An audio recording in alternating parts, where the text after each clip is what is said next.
If you can't believe that we gave up a goal in the 98th minute to lose the game, go ahead and hit that like and subscribe button, folks, and welcome back to another episode of Benzinga's Pre-Market Playbook. We're going to turn that around here today. It's a Friday fun day. We've got one more day here in this week to close it out, and we have a truncated week for the 4th of July holiday next week. The weekend is upon us, but first, we have news. We have Mark Putrino, we have a trading session to go through, and we have Anne-Marie and Sandy. So we are going to send you off into your weekend perfectly here today. Great to see a whole bunch of returning faces. Benzinga's Pre-Market Playbook, the Friday edition for June 26th, 2026. 06262026 begins right now.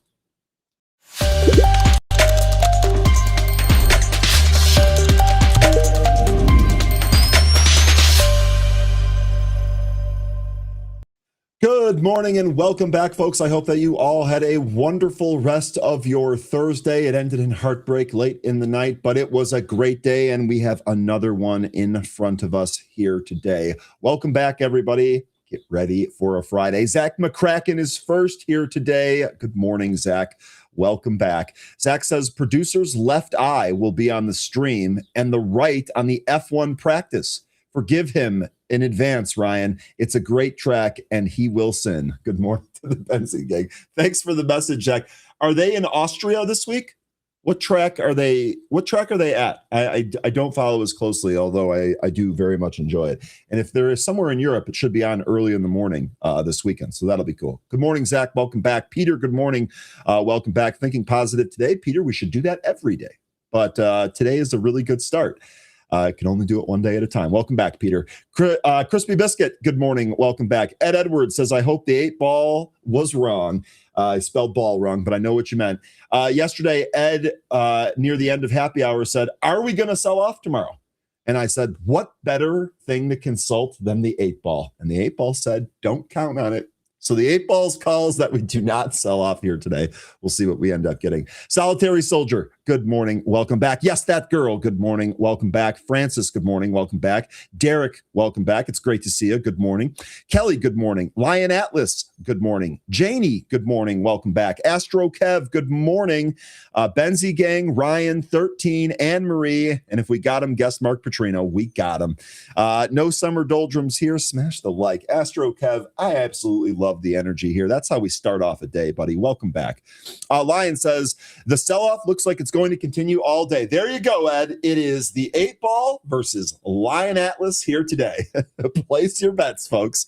It is going to be a Friday. Good morning, producer. Welcome back. Thanks for everything, as always. Dirkus, good morning. Buffalo by Bicycle, good morning. Jay Wild, good morning. Linda, good morning. I'm not here to argue facts, as it could be a rough day, but good morning. Keep yourself protected. Be nimble.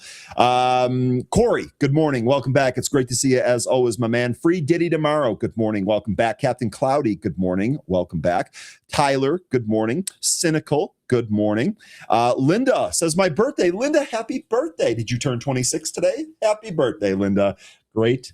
I hope you have a great day and a great birthday weekend. With it being the 26th of June, the rest of the month might as well be your birthday celebration. Be sure to enjoy it. What else we got here? Zach says the track is in Austria. I was right. Awesome. What's the name of that track, though? I can't remember. Carlos, happy Friday. TGIF indeed. Good morning. Welcome back. Liam, good morning. Liam, you coming off a pretty awesome day yesterday, huh? Good stuff, my man. Joe, good morning. Turkey, I thought I was watching a Canadian broadcast. I don't know what you mean by that, but good morning, Joe. Good. Welcome back. Unpopular Truth. Good morning. Welcome back. Sergio. Good morning. Welcome back. Harlugo. Good morning. Wiss, we out here. Let's go. Welcome back. Up 30. Good morning. Welcome back. Happy Friday. Barb. Good morning. Welcome back. Drew Tan. Good morning. LFG. The energy. That's what I need, Drew. Good stuff. Good morning. Welcome, buddy. JD, good morning. Welcome back. And that's it. Okay, let's go, Lion. You're right. Let's get started with our stock market today.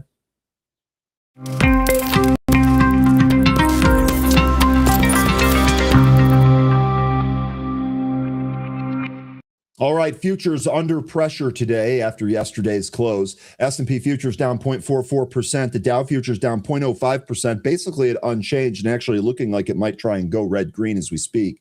NASDAQ futures down by 1.11% ahead of today's open.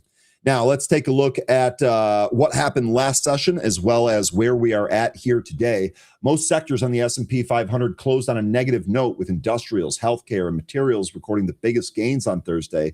However, consumer discretionary, consumer staples, and communication services declined. U.S. stock futures were mixed on Friday, although all in the red now, mirroring the moves on Thursday. The NASDAQ 100 and SPY declining. Dow futures were edging higher, but did go into the red. We'll see if they can firm up a little bit. On the macroeconomic data front, the Personal Consumption Expenditures, or PCE index, came in hottest since October of 2023, while the first quarter GDP was revised upward to 2.1 from 1.7% in the third estimate released by the Bureau of Economic Analysis. The 10-year Treasury bond yielded 4.378%, and the 2-year bond was at 4.09%. CME Group's Fed Watch Tool projection showed the markets are pricing a 72.2% likelihood that the Federal Reserve leaves the current interest rates unchanged during the July meeting. That is actually an increase by about 5% from our previous read. Now, we have several stocks in focus here for you today. The first one here is going to be, I think it's pronounced APG. APG. Ticker is APOG. It rose 2.4% in Friday's pre-market session ahead of its quarterly earnings. APG is expected to post earnings per share of 45 cents on revenue of $333.84 billion. That is according to data from Benzinga Pro. The next stock on our list is an interesting one. This is ticker SYNA. They announced a definitive agreement with ON Semiconductor, ticker ON, to combine their businesses. Synaptic shares are trading up 5.56% in the pre-market here. A little bit more on that coming up. The next stock on our list is going to be Beyond Air, and the ticker is XAIR, and it is expected to post a loss of 57 cents per share on revenue of $2.3 million ahead of Friday's opening bell, according to Benzinga Pro. Beyond Air was actually up 3%.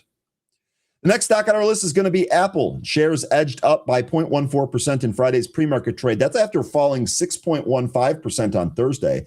Apple is in focus after the company announced the price hikes across its product lineup due to the rising memory and storage costs. More on that here in a sec. The last stock on our list is going to be Cineverse, and the ticker is CNVS. Shares rose 4.1% in Friday's pre-market trading ahead of the company's quarterly results due before the opening bell. Cineverse is expected to report a loss of 1 cent per share on revenue of $21.86 million, according to Benzinga Pro.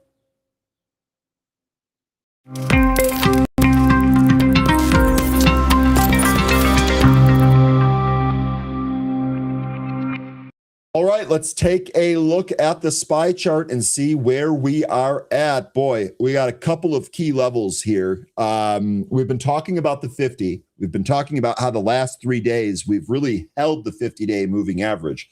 Well, guess what? We're going to have to see if that happens here again. So we'll see if 8 Ball or Lion is correct here today. The 50-day moving average, I've got a value of 733.15. We are currently sitting at 730.32. That is definitely going to be a key level. And in fact, we did not quite test that earlier in the pre-market. The pre-market high is 732.62. So we actually tried to trade up almost to that here in the pre-market. We were within 50 cents. We could not recapture it. We could not even test above it. Let's see if we actually get one here in the regular session. Furthermore, another key level here for you today is going to be 731.70. This is the horizontal blue line that you see up here. If you look inside and you look at that line, you'll realize how important this level actually was. We used it as support. I know we've broken down through it today, so we'll see if it's now resistance. But this goes all the way back. In fact, I believe this goes all the way back to the beginning or middle of May. Yeah, right here. So it was initially resistance on May 6th. We broke through it. It became support. And then we've used it as support until today. The one caveat there was June 11th. We did break beneath it. But within that session, we were strong enough to close above it. Let's see if we get a repeat of that here today. So key levels. Definitely going to be the 50-day moving average. That's going to be an upside level, 733.15. If we really rage today, maybe 743.33, which is going to be our 20-day. But then also, before we even get to that, 731.70, can we get back above that level? More downside levels, probably looking at this trend line here. If you look at the volume profile, it's actually pretty light. So I wouldn't be terribly surprised if we were unable to find support till around 710. This is another level that we've been talking about for several days here. So we'll see which direction we go. There are your key levels for the day here today. Now, let's take a look at some insights from analysts here. Analysts at Charles Schwab for Financial Research, or SCFR, said investors remain focused on whether strong earnings from Micron, ticker MU, are enough to revive the confidence in AI-related stocks. While the memory chip maker's results boosted semiconductor shares, the firm said concerns persist around the returns on massive AI investments, crowded positioning in chip makers and hyperscalers, and the possibility of slowing compute demand. SCFR's chief investment strategist Lizanne Saunders said one strong earnings report is unlikely to negate the factors behind the recent unwind in AI stocks. At the same time, the firm noted that improving market breadth and rotation into sectors such as industrials, healthcare, and energy suggest investors are broadening beyond mega-cap technology, and that is a good thing for us. On the macro front, SCFR's head of fixed income research and strategy, Colin Martin, said May's inflation data likely gives the Federal Reserve room to remain patient. While the latest PCE report matched expectations, Martin said policymakers now have time to assess how inflation evolves over the coming months before making their next rate decision. So we talked about how the CME Fed Watch tool actually had a notable rise of, I believe, about 5 or 5 and change percent from the previous read. So it does look like that's moving now, but according to the CME Fed Watch tool, it's moving more towards the pause rather than a hike or a cut. And then the other thing about the AI trade, we got news yesterday that OpenAI might delay their IPO till next year. And we talked about this a little bit on Happy Hour. I kind of want to bring that discussion to the group here this morning. Do you think that's net bad or net good for the AI trade? Let me know. I know on the surface it might seem obvious, but think about that a little bit. Let me know what you think. If they do, in fact, delay that IPO, whether or not that's good or bad, we can have a discussion about that in a little bit if you want as well. Now, next news story here. This is going to be on Apple, and they did have their worst crash. I don't even really want to call it a crash, but they had their worst down day in over a year yesterday. And it's on the news that we reported earlier this week. Apple, ticker AAPL, the stock tumbled more than 6% on Thursday, marking its biggest one-day decline since April of 2025, which was the tariff day, Liberation Day, after the company raised Mac and iPad prices. Investors viewed the move as a key test of Apple's pricing power ahead of any potential iPhone price increase. Now, really quickly there, the interesting thing about this is they did confirm price hikes on Mac and iPads, but not the iPhone. However, they left the door open to that. So the other shoe to drop here, do they raise prices on iPhones? Given what we saw in the stock price on Apple, there is maybe another leg down if they opt to do that. The iPhone accounts for nearly half of Apple's business. At the same time, Macs and iPads together represent about 14% of revenue. And that makes the smaller categories a lower risk place to test customer response. And that was reported by CNBC today. Apple linked the increases to higher memory and storage costs driven by demand for AI data centers. Reportedly, investors are watching whether Tim Cook raises iPhone prices before John Ternus takes over as CEO on September 1st. That could give the next leader a higher baseline price and less margin pressure. See how it shakes out. Apple can either pass costs to customers, absorb the margin hit, or diversify its supply chain, according to the report. The company has reopened talks with Chinese memory suppliers after facing backlash over similar discussions in 2022. Wedbush Securities analyst Dan Ives told CNBC on Friday that Apple needed to raise prices because memory costs have surged across the technology supply chain, and surged rapidly, by the way. He said Apple waited as long as it could, but had to act at the start of what he sees as a major 3-year hardware cycle. Ives said the increases may drive only limited churn, especially in higher-end products, and he viewed the stock reaction as overdone relative to the likely impact on demand and earnings. And really quick, I think one of the big things here is that this is very much going to test the Apple ecosystem stickiness that we talk about and cite all of the time. That stickiness, that brand loyalty, there is absolutely no question that that is a major driver in where Apple's stock price is today. Is that going to be under pressure because some of these price raises? Yet to be seen. I think the big shoe to drop there is whether or not this happens on the iPhone. Lighthouse Canton CIO Sunil Garg told CNBC on Friday that the AI capital spending boom should continue to be funded because hyperscalers continue to raise capital through equity and debt.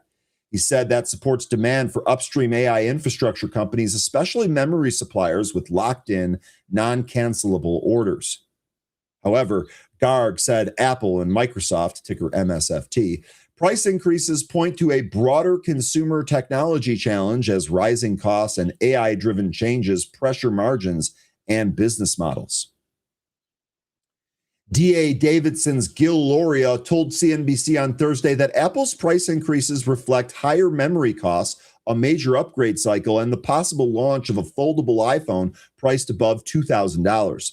He said Apple is raising prices now to manage memory cost pressure, avoid weaker pricing next year, and prepare customers for a higher-priced foldable device. Loria said Apple must carefully balance the increase to preserve growth into next year, especially as investors continue to treat the stock as a safer large-cap technology name, despite potentially slower growth.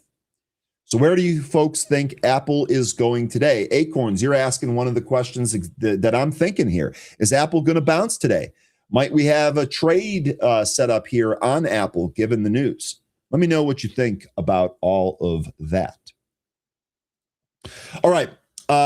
Next story here. This is going to be on the ON Semiconductor and Synaptics merger or combination here. ON Semiconductor, which is ticker ON, and Synaptics, which is ticker SYNA. on Thursday announced a definitive agreement to combine their businesses, outlining expected strategic and financial impacts of the transaction.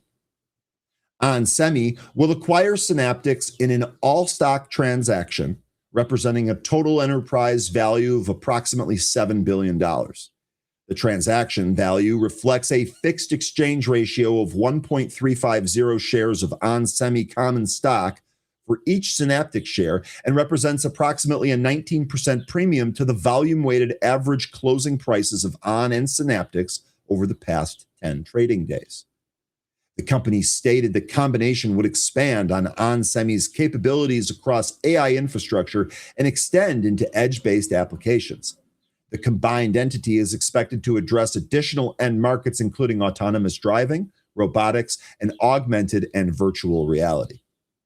Financially, the company stated the transaction is expected to be accretive to non-GAAP earnings per share within 18 months of closing, with anticipated annual synergies of approximately $200 million. Under the terms of the agreement, Synaptics shareholders will receive 1.35 shares of onsemi common stock for each Synaptics share held at closing. This exchange ratio implies that Synaptics shareholders will own approximately 12% of the combined company on a fully diluted basis. The board of directors for both companies have unanimously approved the transaction, and one Synaptics board member is expected to join the onsemi board following closing. So again, tickers there, ON and then SYNA.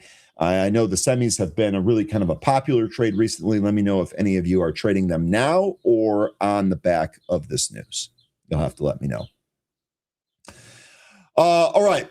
Next story here. Could Elon Musk's SpaceX buy T-Mobile? Analysts see the wireless giant as a, quote, clear choice. Quick peek at SpaceX here today. Stock closed at 153 yesterday, and it is battling to get back above 151 as we speak right now. So we're actually down another 1% and change here today. But I think ultimately this is going to be pretty good. Let's see what they say here about this potential acquisition. Elon Musk's Space Exploration Technologies company, or SpaceX, ticker SPCX, may be considering an acquisition of T-Mobile, ticker TMUS, in a strategic move to expand into the wireless business, according to an analyst prediction.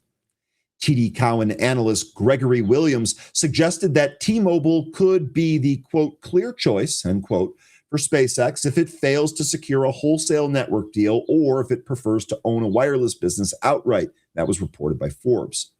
The analysis stems from SpaceX's existing partnership with T-Mobile through its Starlink satellite internet business. As SpaceX seeks to expand Starlink into a broader wireless offering, T-Mobile could emerge as a potential acquisition target. In its IPO filing, SpaceX estimated the addressable market for Starlink Mobile at $740 billion, hinting at plans to, quote, expand our Starlink Mobile offering, end quote, thereby positioning Starlink Mobile as a potential competitor to Verizon, ticker VZ, and AT&T, ticker T, as well as other providers. According to a Financial Times report on Friday, SpaceX President Gwen Shotwell told investors about the company's plans to launch a Starlink retail product for U.S. consumers and build its own terrestrial mobile network. Williams also suggested that SpaceX could consider acquiring AT&T or a cable TV company. The analyst said Comcast, ticker CMCSA, and Charter Communications could also be attractive acquisition targets for SpaceX because both have wholesale network agreements with Verizon. SpaceX and T-Mobile did not immediately respond to Benzinga's request for comments, but y'all know the drill. I will update you as we can. Earlier this year, when an ex-user asked Musk about a Starlink phone, he responded that it was, quote, not out of the question at some point, end quote, adding that it would be very different from today's smartphones and optimized for AI workloads. Days later, however, he clarified that SpaceX is, quote, not developing a phone, end quote. In November, EchoStar, which we also talk about here pretty frequently, ticker SATS, said it would sell an additional $2.6 billion worth of U.S. wireless spectrum licenses to SpaceX in exchange for equity, expanding the company's previously announced $17 billion deal. The Amazon Web Services 3 spectrum will support mobile and satellite communications subject to regulatory approval. This news also follows recent suggestions from Elon's biographer, Walter Isaacson, and investor Anthony Pompliano, or Pomp as we call him, about a potential merger between Tesla, ticker TSLA, and SpaceX. Walter Isaacson, by the way, one of the best biographers that I'm aware of. First book I read by him was his biography on Einstein, and it is absolutely fantastic. So shout out to Walter for doing great work and being a tremendous biographer. All right, what time is it? We are good on time, folks. We are good on time. Now, we do have something here on Taiwan Semiconductor. I know we've been talking about that quite a bit here.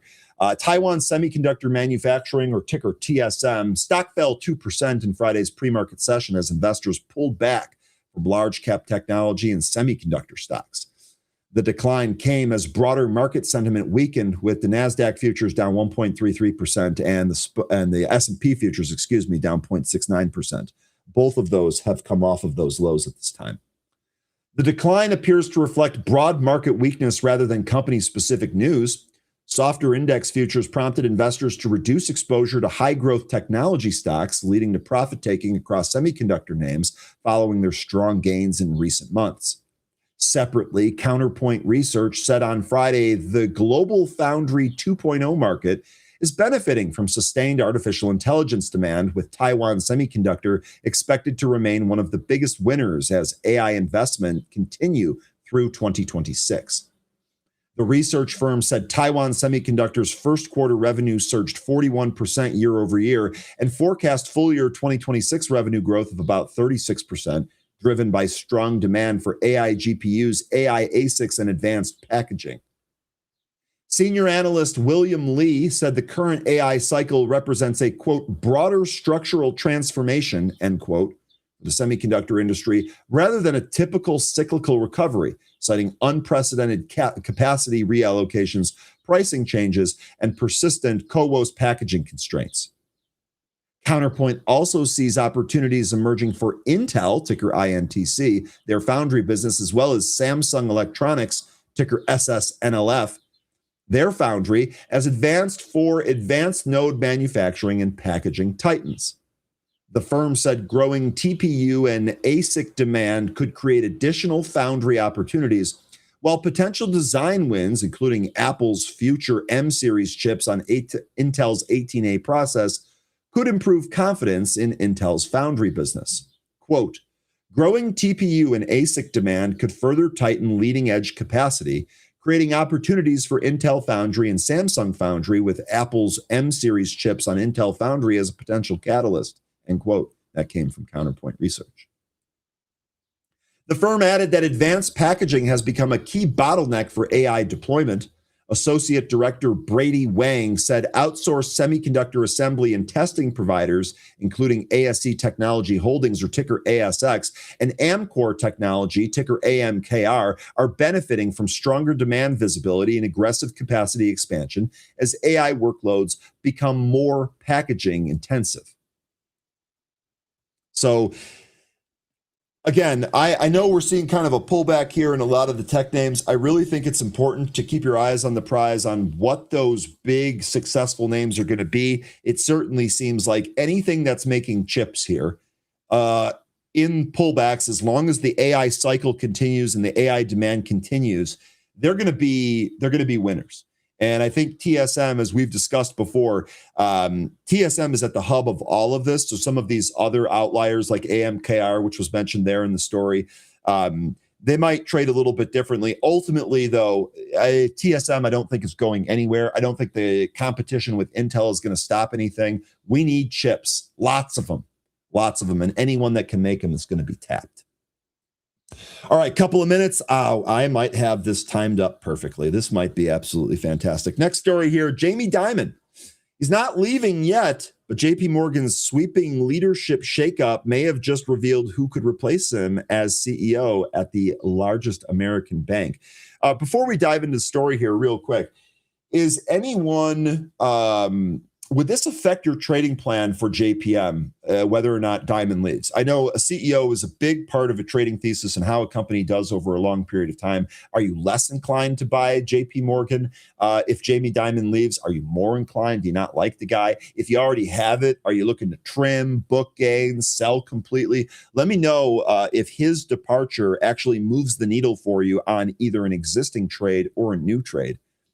Jamie Dimon, the longstanding CEO of JP Morgan, ticker JPM, is set to extend his leadership amid a significant reshuffling of the bank's top executives and an establishment of a new succession plan. The bank on Thursday announced the promotion of insiders Doug Petno and Troy Rohrbaugh to co-presidents following the retirement of senior executive Marianne Lake. These leadership changes have further narrowed down the potential successors to Dimon, who has been leading the bank for 2 decades. Dimon said the board promoted Doug and Troy to co-presidents because of its confidence in their leadership, strong business performance, experience, and commitment to doing the right thing. Sources told Reuters that Dimon's tenure would be extended for at least 3 more years. Under the new leadership structure, Rohrbaugh will take over as CEO of Consumer and Community Banking, replacing Lake. Meanwhile, Petno will assume the role of CEO of the Commercial and Investment Bank. Both Petno and Rohrbaugh were previously co-CEOs of the Commercial and Investment Bank. So they both have experience that would make sense for this role. As part of the promotions, the bank awarded Petno and Rohrbaugh retention bonuses of $30 million each. That must be nice. Chief Operating Officer Jennifer Pepziak and Asset Wealth Management CEO Maria Rodas each received $20 million. The awards are separate from annual compensation and will vest after 3 years only if JP Morgan achieves an average 12% return on tangible common equity from 2026 to 2028. With executives required to remain employed throughout the entire period. Wells Fargo analyst Mike Mayo said he would not rule out Pepziak, the CFO, or the CFO Jeremy Barnum, or an external candidate as potential contenders for the CEO role, despite Pepziak's previously withdrawing from consideration. That was reported by Reuters. The announcement came a day after JP Morgan raised its quarterly dividend to $165 per share from $150, starting in the third quarter, and approved a $50 billion share repurchase program effective July 1. Dimon said the moves reflect the bank's strong capital position, robust liquidity, and ability to continue supporting clients and communities. Dimon transformed JP Morgan into the largest U.S. bank by assets and one of the world's most valuable lenders during his 2-decade tenure. After years of joking that retirement was always 5 years away, Dimon indicated in 2024 that his departure is drawing closer, fueling renewed secession speculation. Even after President Trump changed his stance and did not offer him the role of Treasury Secretary in his second term, Dimon brushed it off, saying he enjoyed his role as JP Morgan's CEO and would continue to do so. I would imagine, especially with that bonus structure. It makes a lot of sense. So let me know. What do you think about that? If he leaves, if he's, what are you doing with JP Morgan? Again, 3 years, it looks like, until he leaves. But what are you doing with the stock? What's the trade on that? Let me know. I asked about JP Morgan. Lion said he's going to buy chip stocks. Sounds about right. Okay. And then I'm not here to argue facts. Asking kind of a larger thematic question here that I would agree with. Who likes the banks? I'll be honest. Other than like some Goldman Sachs short-term option trades, I've not had a lot of success with bank stocks. And I'd be interested to see maybe that changes. Maybe the whole environment there changes. Central Early says, Lano says, I'm bullish JP Morgan. Lion says, who cares if he leaves? Okay, so bullish. It seems like bullish no matter what. All right, folks. Let's see. It is 8:31. I've stole a minute from Mark, and that's not okay. Let's go ahead and bring on Mark as soon as we can.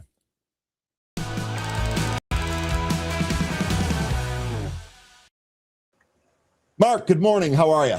I'm doing well. How are you? I'm doing well, although I could have been better if the U.S. didn't cough up the game in the 98th. I know. That was pretty disappointing, man. I mean, I'm still very optimistic. They had a lot of starters sit. Their depth issues are kind of being shown, I think, with that game. But I'm still optimistic, and I can't wait for the next game against Bosnia. So we'll see how it goes. When's that? Wednesday. Okay. What do you know what time it is? I don't. I would actually have to look that up, but I can do that here. What do you have? What do you have for us here today? And do you want to share your screen? I'm a little sick of Jamie Dimon. I mean, this guy has been so wrong for so long. Let's go. He's been calling for this economic tsunami for like, I don't know, a decade or so. It still hasn't happened, but I guess it's better to be lucky than to be smart. It's better to be the CEO of one of the largest banks, I guess. You can do what you want. And that bonus structure over there is insane. Yeah. All right. Well, anyway, people, I don't really talk about your traditional. You guys can see my screen, I assume? Yes, sir. Yeah, I don't really talk a lot about some of these traditional patterns like the double top or the triple top. And people ask me why I don't. And here's why. Right. So this is pretty much your classic double top according to the traditional technical analysis stuff. Well, to have it be confirmed as a double top, the neckline needs to be broken. The neckline is the support that was in between the two peaks. But that's a 25% move you're going to miss if you're waiting for the line for that to be confirmed. So what I hope is that my students would see this overbought inverse V up here. If I put up the Bollinger Bands, oh wait, that's not the Bollinger Bands. If I put up the Bollinger Bands, this is just the top one. Mm-hmm. This red line here is 2 standard deviations above the 20-day moving average. According to statistics, at least this is what they tell me, 95% of trading should be within 2 standard deviations of the mean. So if we exceed this threshold to the upside or get close to it, you can infer, it can be interpreted as the stock is overbought. So if you saw this inverse V here and the fact that it was overbought, you probably would have been on this day right here. I think it would have been pretty apparent that the trend had changed once we got through this opening here. So instead of selling, so you would have get into the position, meaning short or sell whatever up here, and you wouldn't miss a big part of this move. So that's why I don't really talk about these patterns too much. Another thing I want to talk about is SpaceX, because I think this is going to be a nice trade here on the short side, meaning buying puts.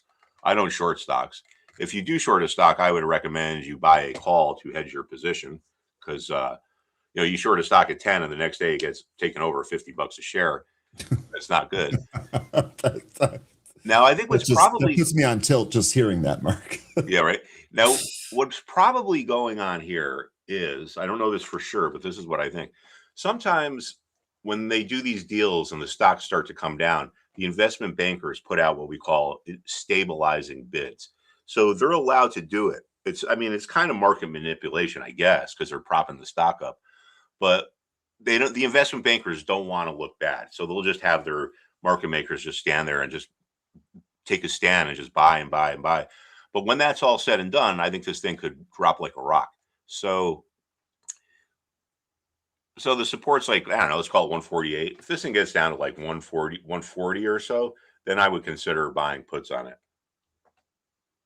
By the way, real quick here, Mark, I was hoping that we would get a cameo from Jamie Dimon. Jamie Dimon joins our stream here. Morning, all. He said, stop by and say good morning and remind you to buy the dip on MicroStrategy and grab lots of Bitcoin. It's on sale. We were just talking about you. We were just wondering, when are you leaving JP Morgan? What's the succession plan? Is the bank going to do better without it? Good to see you, Jamie. Mark, I'm sorry. That's just an ongoing joke we have going on. All right, well, good. Now I'm going to make you jealous. My friend's got tickets to the Travelers this weekend, and I think I'm going to go. Well, enjoy it. Yeah. You ever been to a PGA event? Oh yeah, I've been to I went to the Waste Management Open multiple years in a row. That was just absolutely incredible. I like PGA Tour events. I like walking around. There's a whole bunch of people there. I mean, it's a blast. I'd go to the Travelers if I had tickets. Yeah. It's amazing when these pros hit the ball. It's like not only do you hear the clean, hit of the club hitting the ball, you actually hear the ball going off. It's like, yep. It's pretty wild. All right, so here is JP Morgan while we're just talking about it, and just a kind of a couple things here we can see. Now, it's not a coincidence that this is where the stock has run into resistance. I mean, it's going to trade higher this morning, it looks like. Only a little bit, though. But the reason why there's resistance at this price level here is because there was resistance back here. So when this stock got up here and it turned over, a lot of the people who bought up here, they get buyer remorse and they tell themselves, I made a mistake, but I'm going to hold on to my position. If I can ever get out of it at break even, I will. So when it returns to the level that had been resistance, if you have enough remorseful buyers placing sellers, it can become resistance again. So, I mean, I don't know if it's going to break or if it's going to reverse, but there's an old saying on Wall Street, sell at former peaks. And that's where it comes from. All right. So let's see. MicroStrategy. MicroStrategy, IBM too, if you have a chance. Yeah, sure. Let's see here. 84.39. Yeah, I mean, that looks pretty weak. Let's see where we can maybe find some support. I'll just tell you right now, I was looking at this yesterday. The support looks awful on MicroStrategy. I'm unsurprised to see Jamie doing a victory lap here, but 75 and 50, that's literally all I can find in there. As far as the next level of support down. And really quick here, I love this. Central early, again, a giant cup on JP Morgan. That's what you were just showing there, Mark. It's going to make a handle. Watch. So his call is that JP Morgan actually makes a handle and then maybe even goes higher. Anyway, what do you have here on MicroStrategy? I think this has a little bit more downside in it.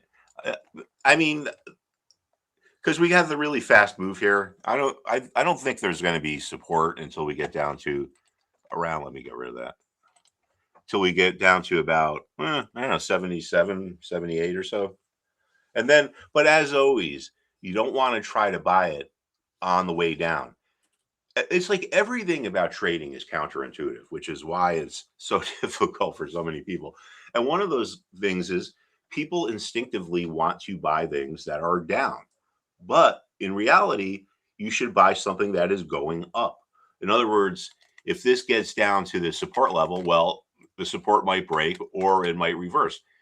If you wait for the reversal to start, you'll have more conviction that what you're anticipating is actually going to happen. So you're buying it on the way up.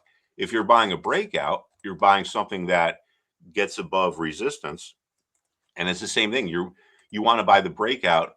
This was a stock of the day as we get above the resistance, because the resistance is a large group of sellers. For whatever reason, there's a lot of people that want to sell American Airlines around 16.25, or there was, I should say. When you get above that, we call that a breakout. And the reason why that's considered bullish is because it shows you that the people who created the resistance, the sellers, are gone. They've either finished or canceled their orders. So essentially a breakout is a graphical illustration of supply leaving a market. If you're trading a reversal and you're waiting for it to start to revert, this was a good one here. If you're trading a reversal and waiting for it to reverse, you want to buy it on the way up.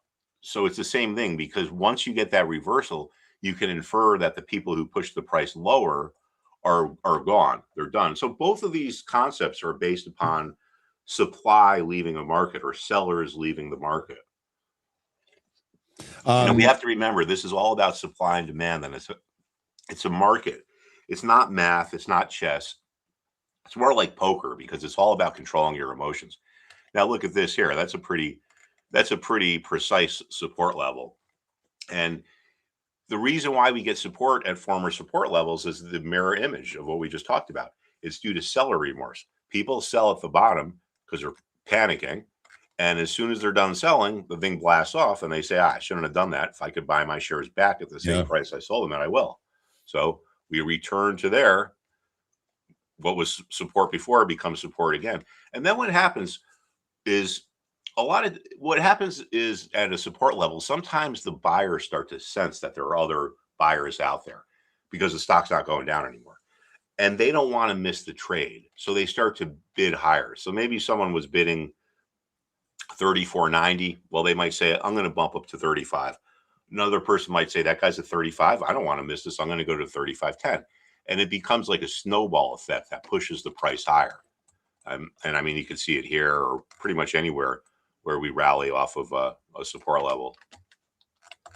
And then I like what Big B's is saying. That's why those old lines are important, Mark. Look how good, look how clean that old line ended up being. Yeah, it's really amazing. And And this is, I know I always show this a lot, but this is like my favorite chart, is this S&P chart from the 1800s here.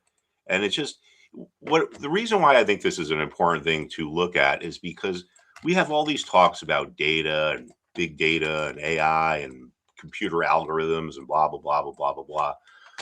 But if we look at a chart from the 1800s, I mean, if this wasn't labeled, it would be indistinguishable from a chart today.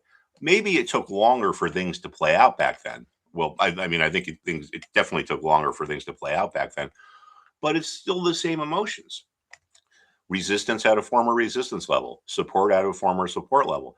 And this is even more amazing if you consider the fact that most people in the investment world don't look at charts. And I'm talking like 90%. The only people that really look at charts are traders. And that's a very small part of Wall Street. Bankers, they're not looking at charts. Analysts, they're not looking at charts. Most portfolio managers aren't. They're more into like quantitative modeling. They build their models, they put in the parameters, and it spits out, my valuation model tells me Apple is worth $300 a share. It's trading at 277. I'm going to go buy it. The guy across the hall might put all this stuff into his model, and he might say, well, my model shows me that this is worth $240 a share. It's overvalued, so I'm going to go sell some. But if you think about the fact that most people aren't looking about charts, it really is amazing. If we look at the S&P here, if you think about how many trillions of dollars are on the line here, and there's millions of investors all over the world, all kinds of different strategies, retail traders with $5,000 to $50 billion quantitative funds. That Alliance Bernstein, they manage $900 billion. And yet somehow all these things can manifest themselves and come together in these like precise levels. So it's really it's kind of weird. It's like we're all kind of doing our own thing, but also we're all kind of working on behalf of the herd or something. Yeah, we're all doing our own thing, but it's that combination of all of those own things that make up the broader market. And it's remarkable how little it changes from 100 years ago to today, and then everywhere in between. I think that's one of my big takeaways from that. Yeah. Really quickly, I just want to highlight one comment here before it goes, because I completely agree with this. I think the same thing on a regular basis. Brandy here, just hitting the lights out right now. Bitcoin bears are salivating like they did when it went to 18K before it ran to 126K. The cycle is intact. And I know that there are people out there that say, past performance isn't indicative of future results. And you're not wrong. You're right. But until this shows us that that's what's going to happen here, I don't think so, folks. I agree with you, Brandy. I think the cycle is intact. Furthermore, I'll give you a number. I think 52 to 54K is our Bitcoin bottom. Yeah, I would concur with that. The support over here. But now another amazing thing about reading these charts is that regardless of the security, whether it's a crypto or a stock or a currency, you see the same patterns. Yep. On the charts of all these different things. And it's because the people that are doing the trading have the same psychology. Doesn't matter if you're trading, a bond or whatever, people have the same psychology. So this is the dollar index. And if you just think about how big this is, I mean, the currency markets are way bigger than the stock market. And yet you get the same kind of thing here. You get support at a former support level. And now here you get resistance at the former support level. People who bought the dollar back here regret doing so, and they're selling it over here. So now we had this little bit of a breakout here, cleared the resistance that shows us that those sellers are gone. So even in the currency markets, it's really kind of an amazing thing. And what these arrows are here is, I was looking at this for one of my classes before, but in the financial markets, if you move quickly through price levels in one direction, and then you reverse and get back to those same price levels going in the opposite direction, you can make a really quick move back through them. One of the main reasons in a market we've seen why we get resistance is remorseful buyers trying to sell stuff on the way back up. People buy here, it goes down, and they say, if it gets back, I'll sell. Now, when you move through these price levels really quickly, you're just not there for a long enough time for there to be this big group of vested, interested, remorseful buyers who are going to be trying to sell on the way up. One of the main reasons why we get support in a market is remorseful sellers trying to buy things back on the way down. Someone sells something at 10 and it goes to 12 and they say, all right, if it gets back to 10, I'm going to buy it back. Well, when you move really quickly through price levels, you just don't have enough time for there to be this big group of these remorseful sellers who are going to be trying to buy on the way back down.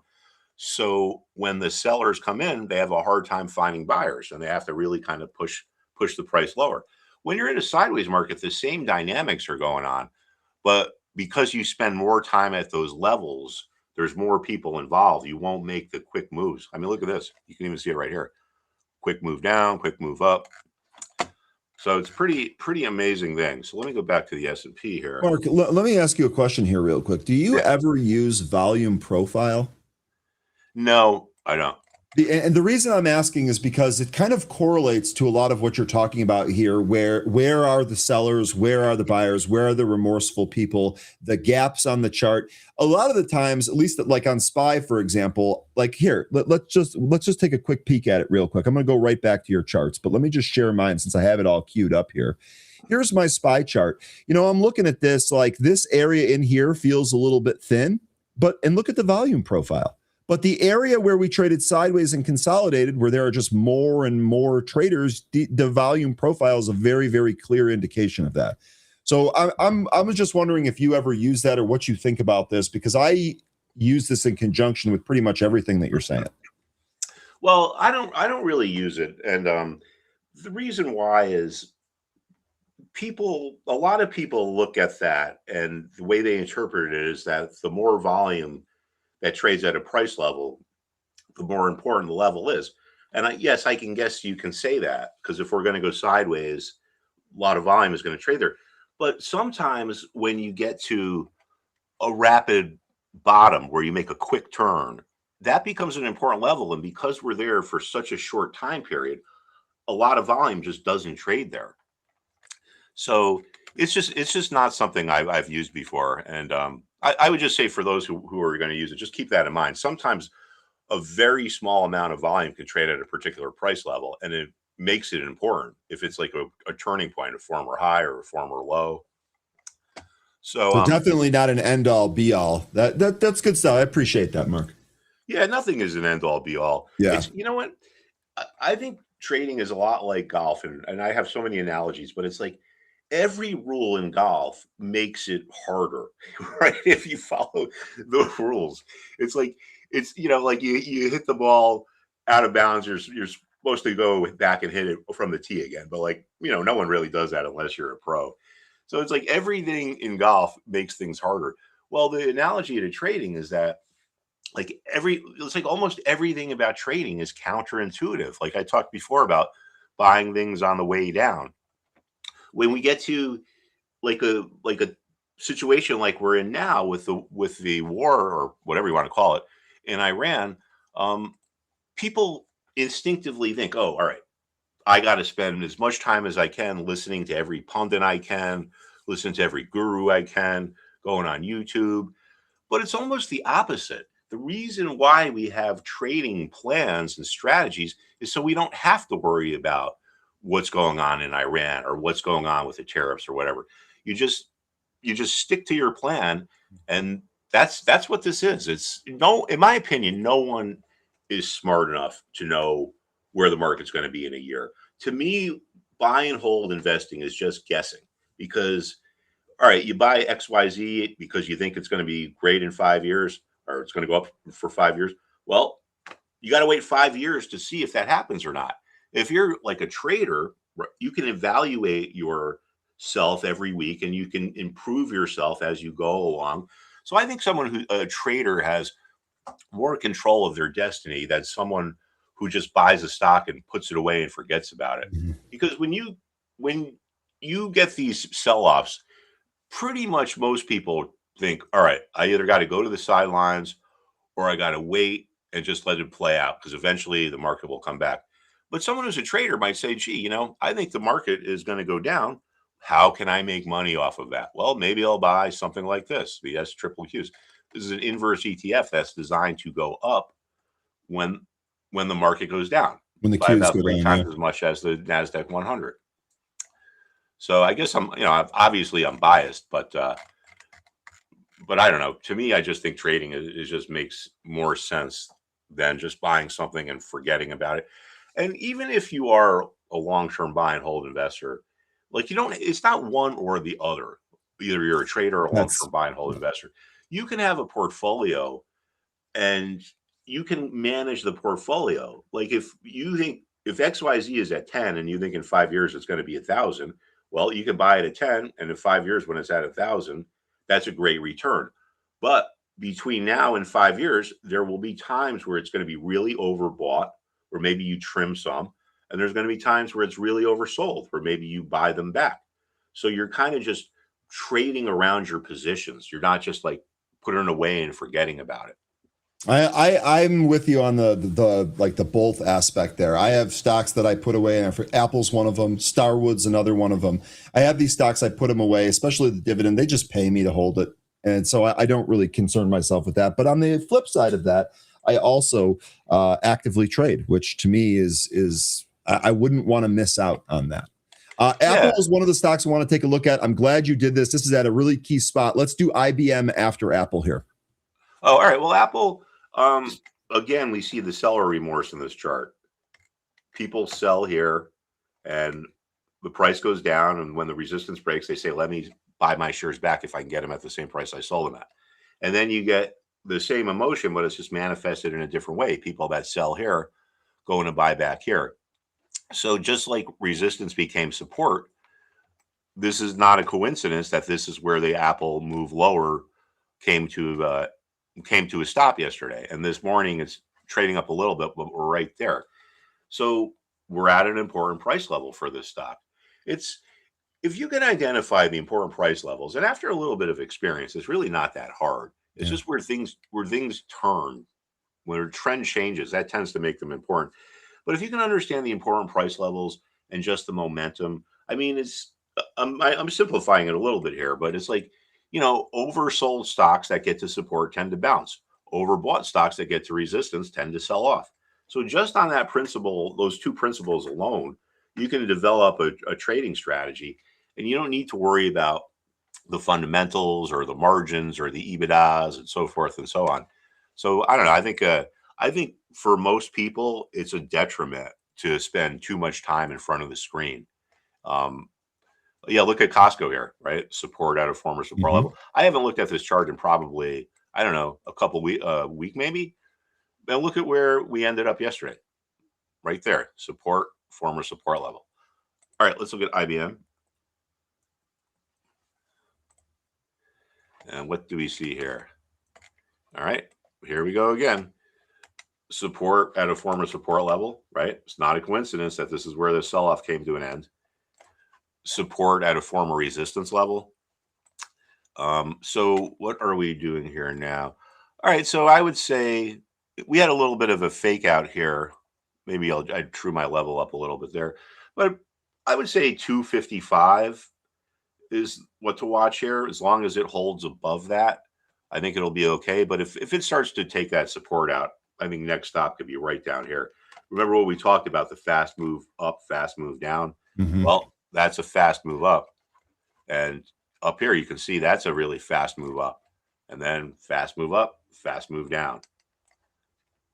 You can even see that here. If the old expression gaps tend to refill, that's what this refers to. You can see right here, we made this really rapid move down. So there weren't a lot of people who bought there because we just went through these levels so quickly. So you don't have these remorseful sellers. I mean, remorseful buyers trying to sell on the way back up. So we move right back through them really quickly here. Look at this, the gap refill.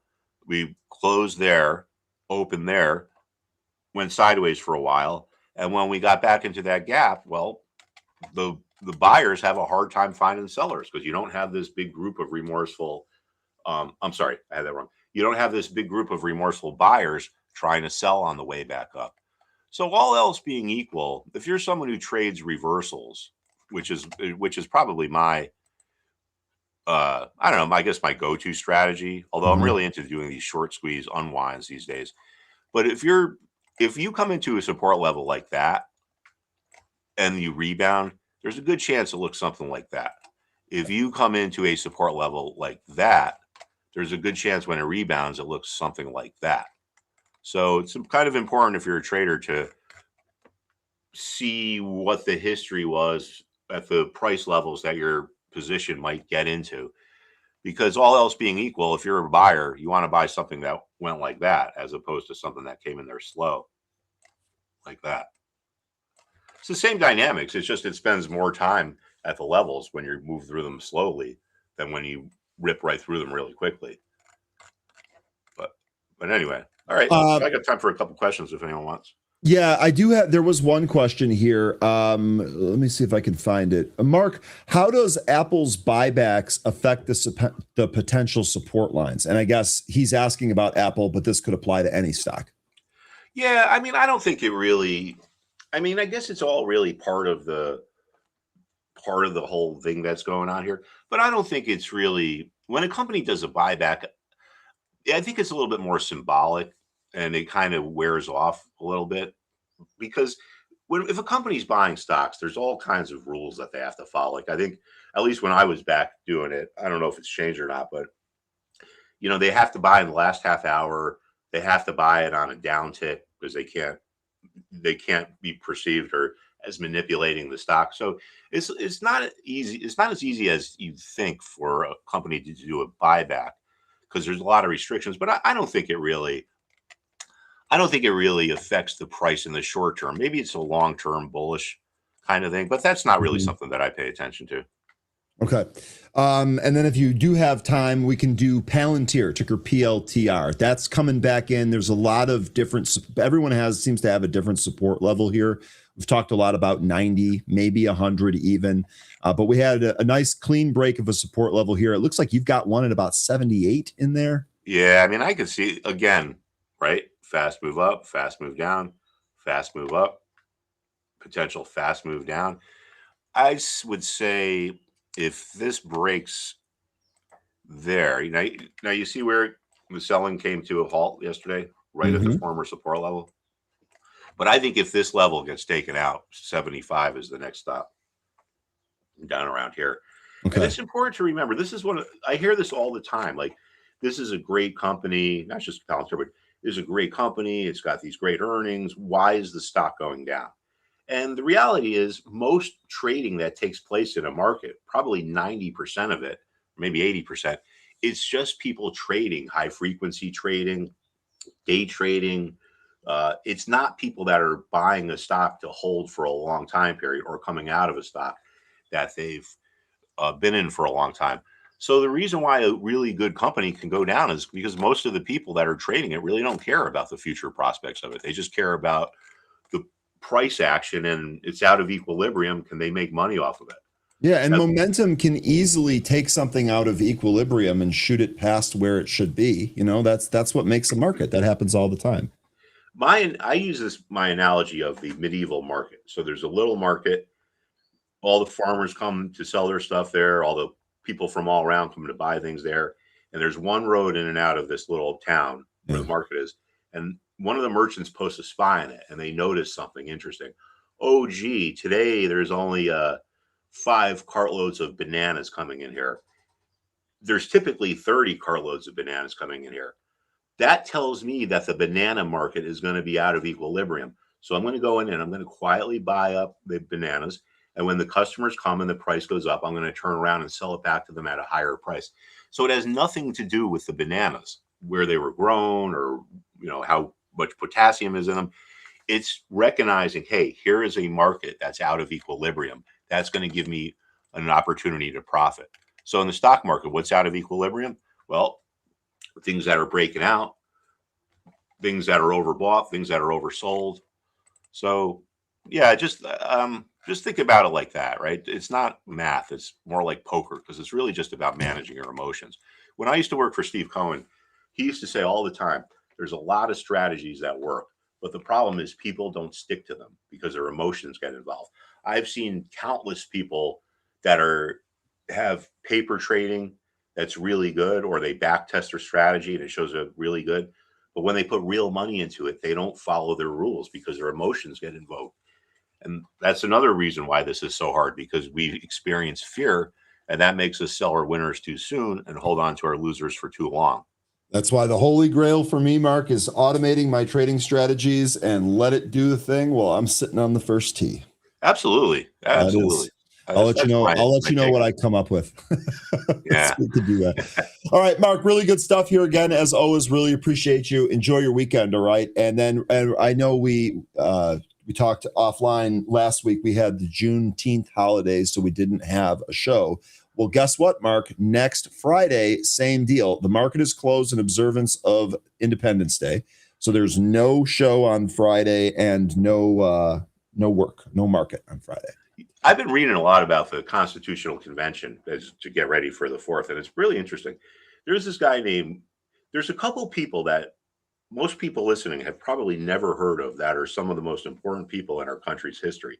For example, there was a guy named Gouverneur Morris, and no one really knows how his name was pronounced. Was it Governor, Grosvenor? But that's true. No one really knows how his name was pronounced. He's the guy that wrote "We the people" in order to form a more perfect union.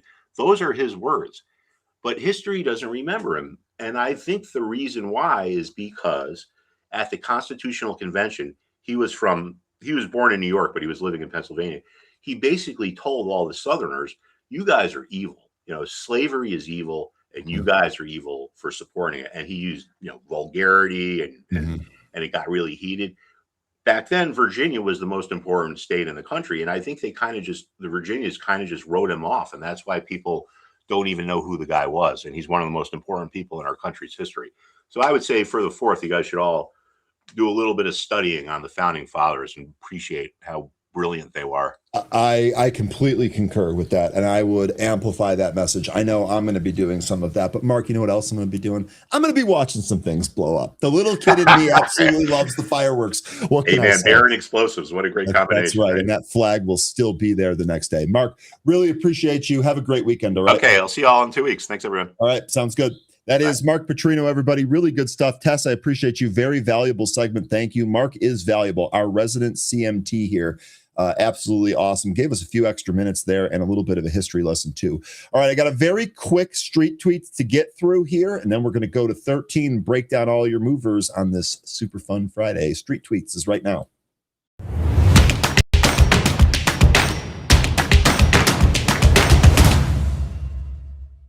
All right, let's ruffle some more feathers here. Let's ruffle some more feathers. We got people out there smack talking Palantir and praising other. Let's ruffle some more feathers here on a Friday. Cathie Wood making some news here. Global financial crisis could be brewing. Who thinks there could be another financial crisis coming up? She sees the same signals from the 80s and 90s. Countries like Turkey are defending their currencies aggressively. That pattern preceded the Asian crisis of the 1990s, and they're forced to sell treasuries and gold, and crises follow. So Cathie Wood, who is often viewed as a perma-bull, sometimes to a fault, especially with technology, making some news here that a possible global financial crisis is brewing and on the horizon. Let me know what you folks think about that. We'll see if we get any of those. And by the way, for anyone that actually wants to watch the video, let me go ahead and drop the tweet or the post, whatever, the X. I'll drop it there in the chat. You folks can take a look at that. All right, let's get back to Benzinga Pro, and let's start one of our favorite segments. Let's start Pre-Market Pulse right now.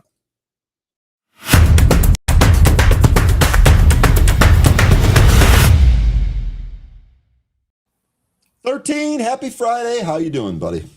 I'm doing just fine. How are you? How's everybody in the chat?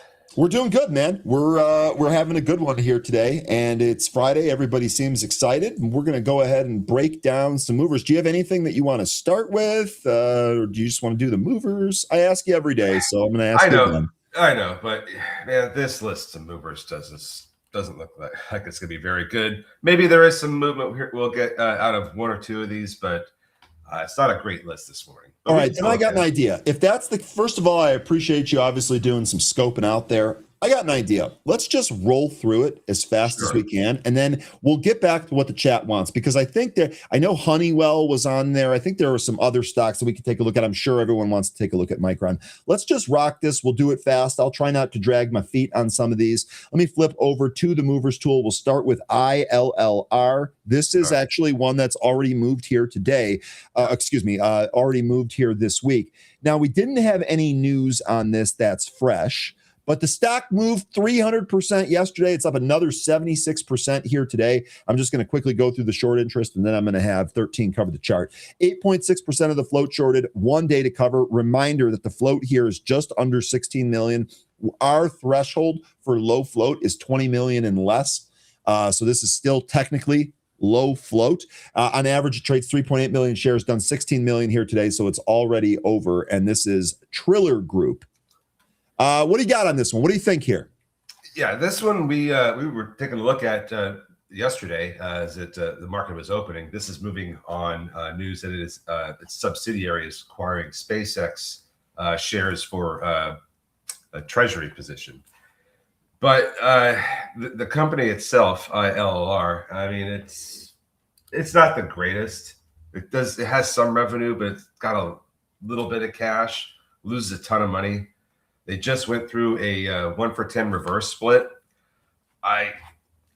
Call me crazy, but I think that this could, do some kind of capital raise here, as it looks like they're going to need it. Now, I don't know what else they've got going on under the hood, but that's just what it seems like to me. They're going to need to raise cash in some capacity, because they burned through it quite a bit.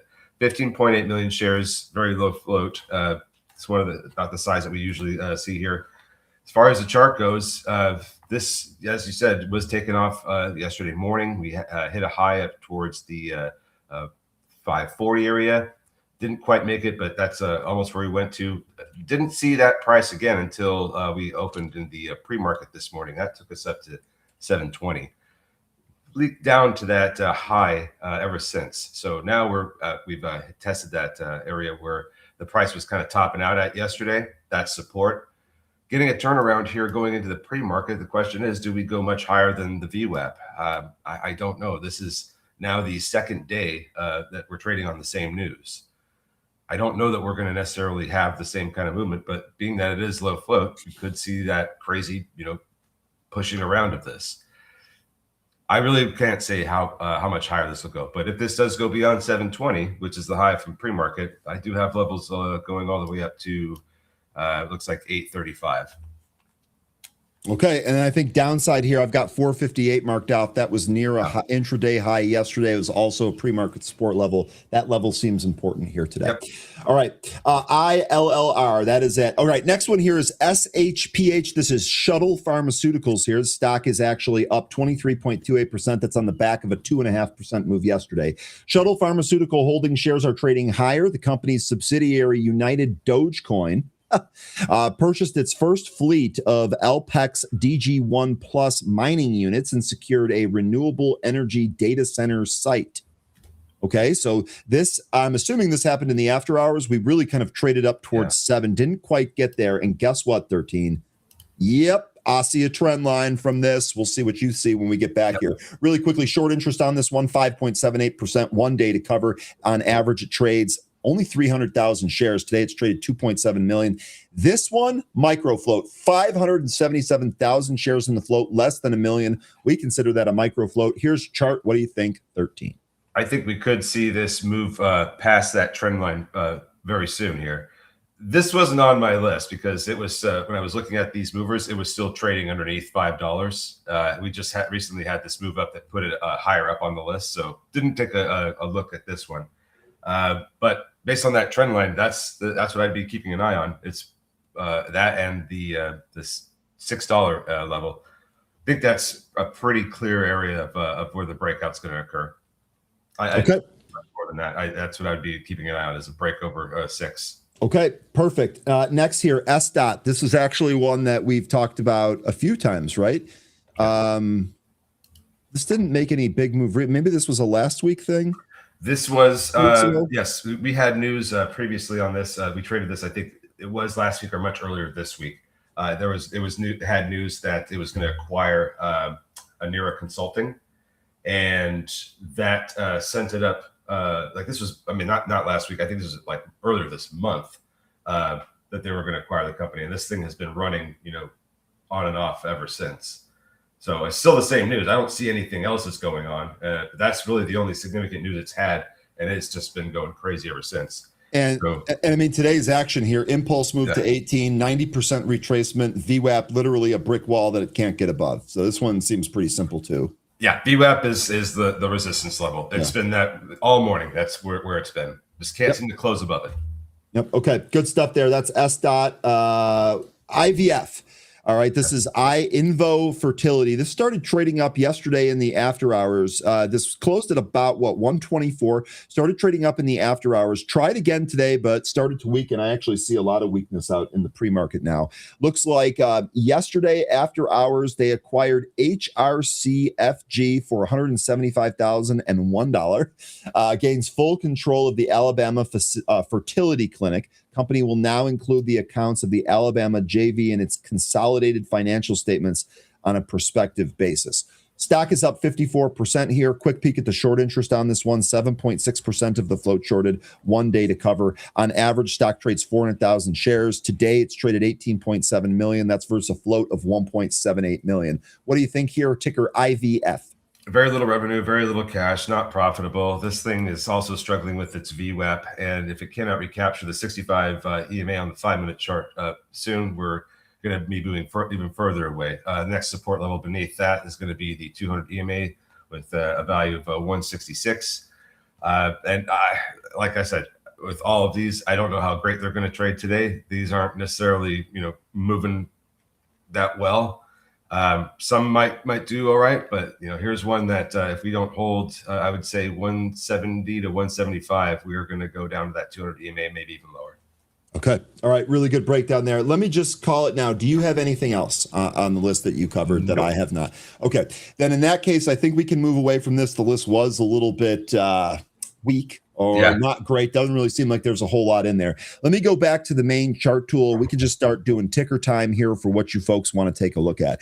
Astro Kev, I know you've been asking about Honeywell. That's where we'll start. Eric, next we'll do Iren, CoreWeave, and Oracle. So let me go ahead and add those here to the list. 13, I'm going to have you start here with Honeywell. Let me go ahead and start filling out the rest of this list. I should have the trend lines that we've talked about recently, so you should be all set to go here.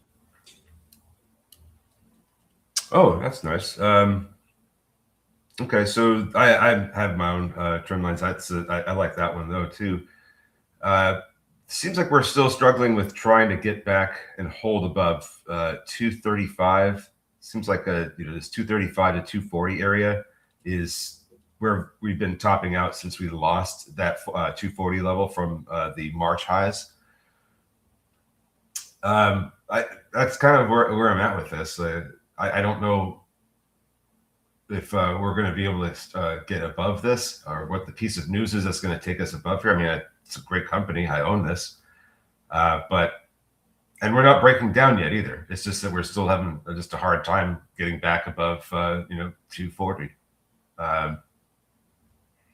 This to me looks like we're in a waiting phase right here. Yeah, that's kind of what I'm gathering from you. The way I look at this chart, the way I feel about this, I know we've talked about the quantum angle here and all of that, but to me, looking at the chart here, you're in no man's land right now. You're not showing strength to break above the trend line and maybe set some new highs. And until that happens, I don't know that I believe that. We're far away from the 200-day, which is when this stock sells off. The 200-day has caught it the last several times here. And so I would... To me, I'd be maybe we'll take a look at this again, 221 or wherever the 50-day is when it comes back in there, if it can hold. But to me, it sure looks like the propensity for this stock is to really try and find some support at the 200. So until we can either break out or go to a support level, this to me kind of seems like wait and see. Yeah, and I think when I look at a larger time frame, I think the area between 210, 215, that's where we're probably going to want to see the price continue to hold up.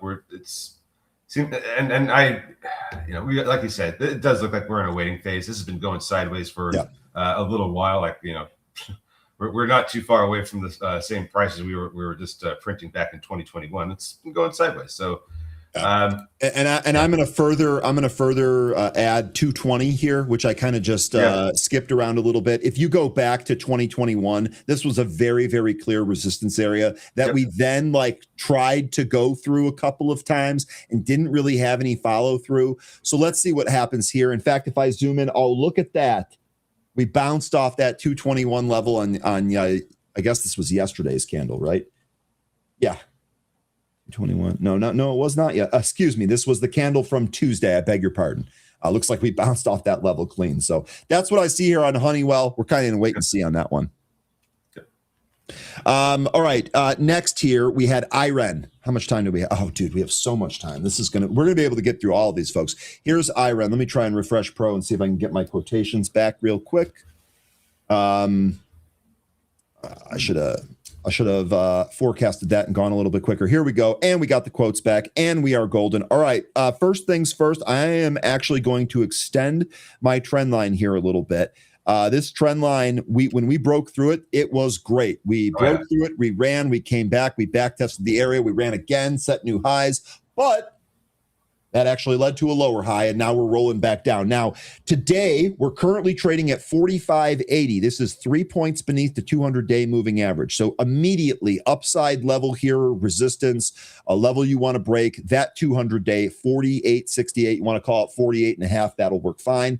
As far as downside levels here, we got two possibly. The volume point of control actually happens to mark the bottom that we put in April earlier this year. That's just about $42. Furthermore, from that, I would be looking at this trend line here, maybe 37. 37 also was a bottom on the daily chart. I'm assuming 13 is going to, look at that. Weekly chart here, 43.72 is going to be your 50-week moving average. We just melted the 20-week moving average. So until this, the way I feel about this is that until this, Mark just talked about it, you're probably better off waiting for some of these stocks to start to trade back up instead of catching the falling knife or trying to pick the bottom. Here, I think this is the situation we're in IREN. Let's see where it turns around. Just gave you some possible spots. What do you think, 13? Yeah, I like those spots as well. I was just looking at the weekly, that 50-week SMA does look like an interesting area. I think that we could still trade beneath it. And just looking at the history of the way that the prices interacted with this, the last time we did start closing underneath it and closing underneath it for a time was in 2025, and that lasted for about 5 months. So I think when it comes to that recapture of the 50-week SMA should be close underneath it or trade underneath it for whatever reason. That could be the signal that takes us up higher. So I do like that area between 40 and 43, 44. So for support, that also kind of lines up with the trend line pretty well. I agree. I think this is another one. You just kind of wait for that bottom to happen, and then once we start forming that bottom, I think the recapture of some of these moving averages is going to give you that signal that it's time to get in. Spot on, dude. Spot on that one. Okay, next here is going to be CoreWeave. This is ticker CRWV, and boy, oh boy, all of these charts look like they were at some kind of level here. CoreWeave 95.30 here in the pre-market, down 3.5%. Actually, I didn't check. Let me see if there was news on this here today. There was not. I don't see any news here. The news from yesterday was Rosenblatt initiating coverage and announcing a price target of 250. All right. So if you believe that, CoreWeave's got a way to go here. Now, looking back at the daily chart, we had this was a resistance and support, right? Yes, indeed. So there it is. My call. What? It's still up there. Where I thought the top was going to be. Oh, of course it's still. Yeah. And that's funny. We never hit it. How correct it's been. We never hit it. I'm sorry. I haven't looked at this in a while. But yeah, okay. So they're gonna talk about. So they're talking about revisiting this price then. So that's. We'll see if that ends up happening. But bro, the price target from Rosenblatt was 250. They're not talking about revisiting that. They're talking about snapping the hell out of that thing and going higher. Now, I don't know what's going to happen here, but we are at a support level 95.55. We're basically right in this pretty thick support. I would not want this to break down much further than where this is at. I think if it does, you probably come in towards 80. Yeah, I got a line or level at 85. Me too. 80 looks pretty good as well. I mean, at worst, I think 65 is where you're going to see your strongest level of support. When we this first started trading back in April I'm sorry, not in April 2025, back in March of 2025. April, the second month of trading had a high that was about where that price is at the 65 area. Let's see, what was that? Like 64, 62. When the price sold off after hitting the top, that's about where it started bottoming at. So I think 65, also another area to keep an eye on or just mark off in case the 80s don't hold up. Yep, and I don't have, you know what, I am just going to add that line because you're exactly right, and you can very clearly see it from the bottom of these candles here. Let me try to get close to 65 exactly. There we go, 65.08. We're going to have to live with that. All right, CoreWeave, really good stuff. I love Anne-Marie's comment here. The whole market has this weight structure, and indeed, I kind of feel the same thing, at least on a lot of the stocks that we've taken a look at. Let's keep moving, though. We've got 8 minutes. Oracle is going to be next. ORCL. Got to spell it right, Rhino. Here we go. Oracle down another 1.2% here, doing its absolute damnedest to hold on to 150, but the big level, not far away, 143 here. This trend line, again, I believe this is a long-term one. Yeah, this originates back in 2022, and it has been excellent support for this stock up until present moment. Now, it does look like Oracle wants to keep pulling back here. If we continue to see the weakness here, I would imagine this continues, but 143-ish, low 140s there looks to be the next support level. Same deal here. Wait and see, right? Let's think about what Mark just told us. Maybe wait and see if these bounce. If they do, then maybe we can start looking at some of the moving averages for potential recaptures on the upside. What do you think on this, 13?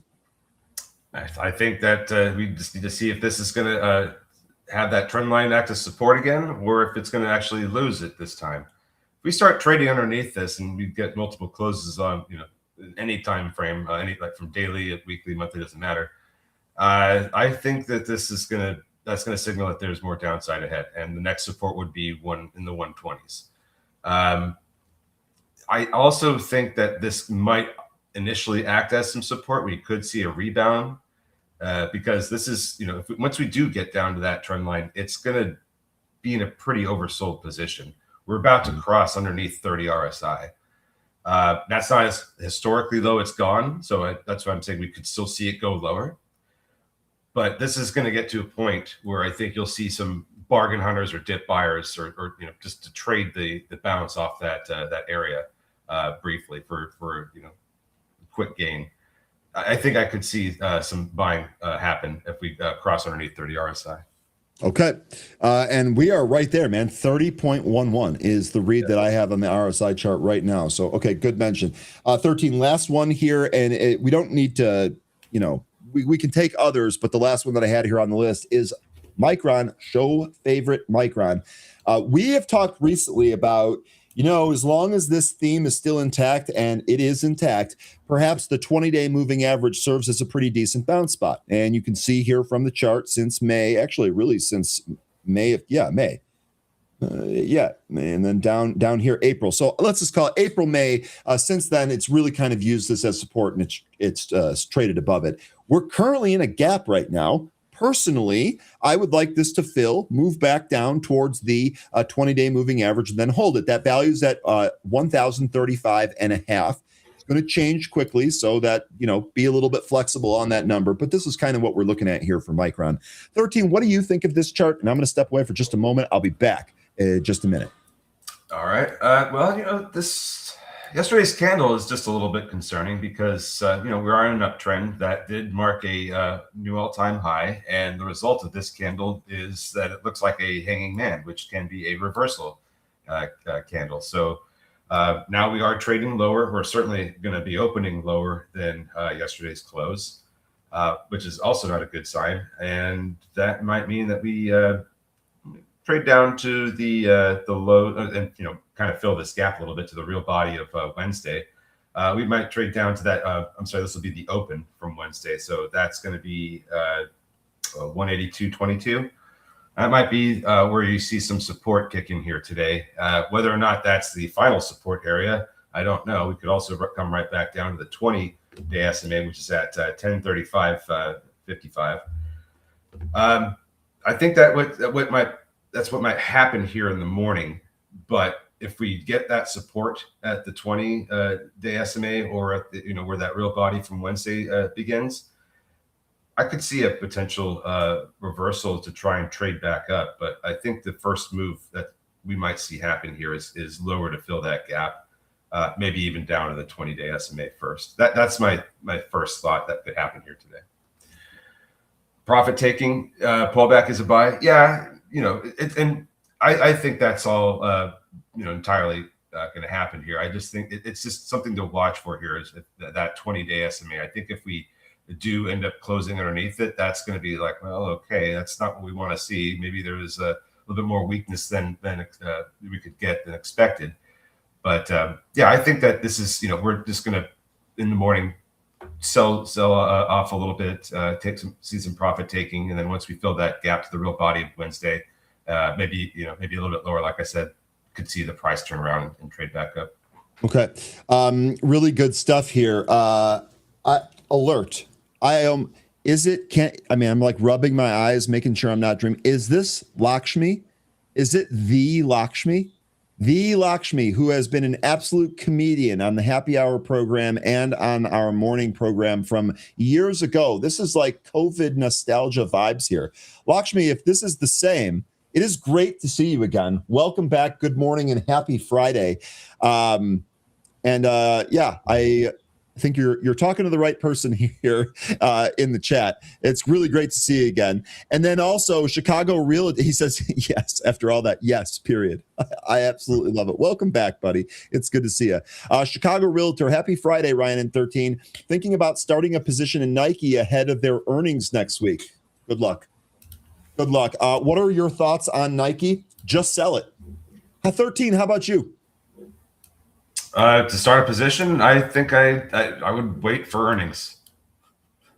This is this continues to make new lows that we haven't seen in more than a decade.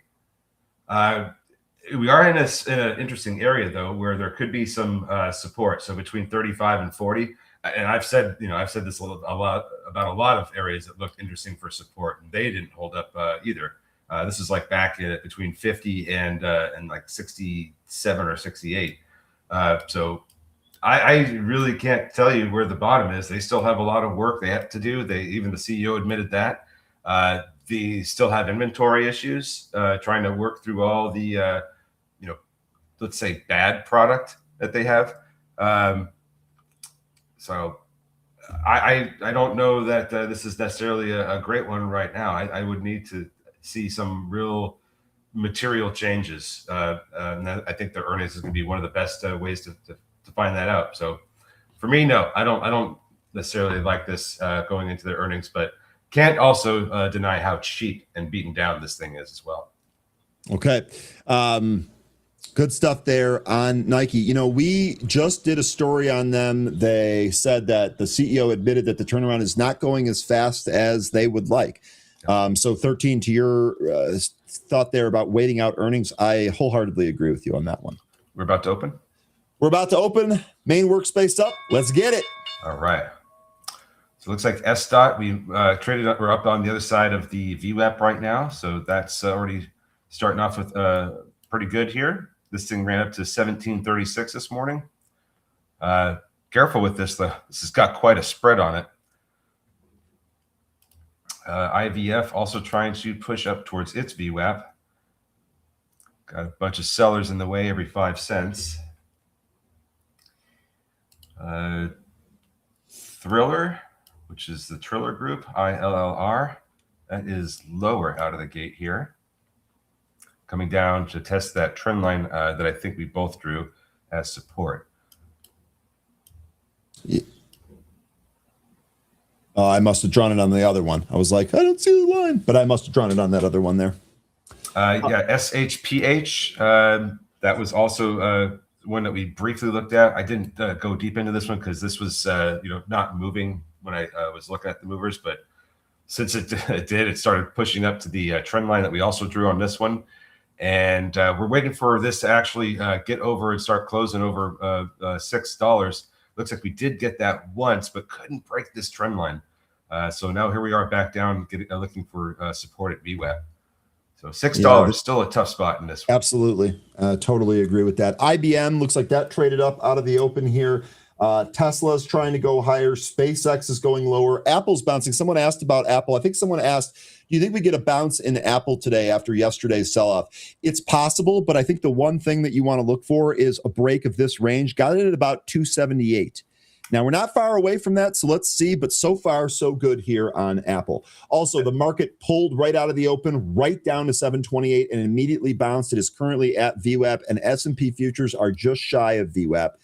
So we'll see if we have some strength to move through that area right now. S-Dot is halted. This was the one that we were looking at shortly after the bell, and it just popped right up, went up to about 12.25, and then this is halted to the downside. So that's why I was commenting on the spread, because this thing was moving quick. So yeah, that was the only warning I had with that one when I was looking at this morning. SPY through the VWAP. We'll see if it gets any carry through here. As a reminder for the zero DTE traders, we're outside of the primary trade window here, at least for my indicators. So just kind of watching it right now. IVF got it. This is trying to get up to its VWAP. Resistance at 210 if it bursts through VWAP. Sellers at $2 and 210. SPY slapped down at VWAP. LOL. Sergeant Sexy, pro tip, don't get your wisdom teeth taken out on a Monday. It ruins the trading week. Noted. And then Albert, your thoughts on the Ondas offering. Did not see that this morning. Let me take a look at the news feed there. Looks like we are going to end up with that. We talked a little bit about this yesterday in happy hour about a potential gap down and then going sideways again. This might be the gap down, and then maybe Monday, Tuesday we could kind of chop sideways for a little bit between 725 and 730.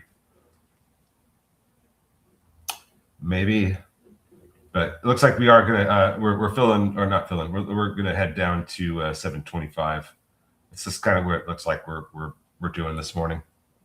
Looks like I'm having an issue with the news feed. Oh no. Hang on one sec. Sorry about that. Let me report this. No problem. Quick. Meanwhile, I'll just take a look at some of these other movers. Looks like ILLR Triller. This is really starting to get slapped down here. Now trading back above the lows from the pre-market after the impulse move. Trying to recover here. Zach, looks like you looked into this. I appreciate that. This is not an offering. It's the last chunk of shares for the latest acquisition. Not an offering. It's own shares for the acquisition. Well, Zach, that explains the move up then. So Ondas trying to bounce here. There you go, Albert. Thank you very much for the assist there, Zach. Appreciate you. And SPY, by the way, that VWAP rejection has now caused us to break the pre-market lows. New lows here, 727.5. Looks like it's trying to bounce here. Who was that low? Low was 726.89. SkyQ, this one actually interesting. This ran recently. It looks like this might get going if this can get above 315, 316. 325, I think, is the spot. That we have no closes above that despite prints. I think that's okay. So we just came back into the VWAP. Yeah, just got came right back from hitting that 325 in that last candle. Yeah, so 325, I think if this holds VWAP here in this current candle and continues to try and push up, or let's say holds above 3, at 325, I think is the spot. We need to see some closes over that. Okay, see if we get that here. See if this can bounce. It's pretty much at the VWAP right now. Looks like some of the space names are not having too bad of a morning. Redwire yesterday bounced off of their 200-day SMA. That's trying to reclaim the 500. So look at Wendy's here. Yep. A comment from Moses. Moses, you're right. We talked about Wendy's potentially short squeezing on some of the news yesterday. This trading up here today. Yep, holding that 50-day SMA, trying to get back above that 200-day SMA. That's going to be at 797. So let's just call it 8. 8's the spot to get for Wendy's to get over here. Okay. Yeah, high short interest. I still don't know that I'd be hanging on to this thing because I think there's a risk of them getting their dividend cut. Okay. Very interesting. Kathy, are you trading Wendy's? I know you're looking at this up 6% here today. Let me know how you're handling that. BlackBerry, this had a pretty good day yesterday, did it not? Yes, it did. And we are right back up to yesterday's highs. Actually, we're breaking through it as we speak. That was fortunate timing. It looks like it's going to try and take 11. This is the about the area from the beginning of the month, June 4th, 1093 was the high. So that's the highest it's been since November of 2021. We're about to make new highs. I think 12 is going to be your big resistance area if we do get that move through 11. Okay, we shall see on that. What else we got here? DRAM. Oh, is that coming in? Coming in at our 5.5%. Giddy up. Giddy up. Richard Judge saying Wendy's needs to stay above 9. It's not. It needs to get above 9 before it can stay above that.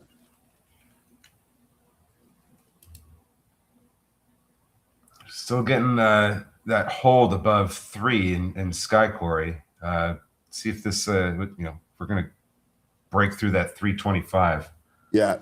And it's now above VWAP. So I completely agree with you. The holding of 3 in this one is the move. Let's see if we can get a push here. It looks like 314 has a little bit of a seller there. S-Dot's going to try and make another move through its VWAP.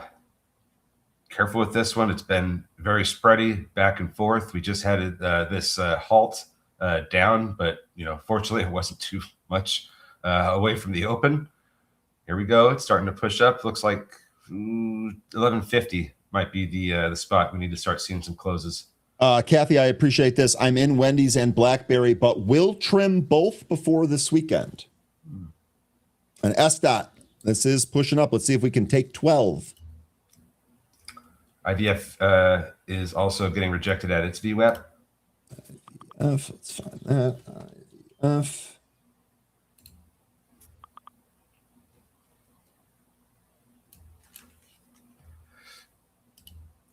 And Velo is starting to look pretty attractive again here down in the, it was just underneath 16. Now it's trying to climb back up, but VWAP is at 1627.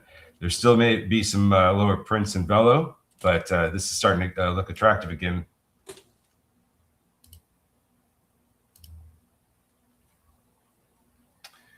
I got Netflix calls at 73. All right.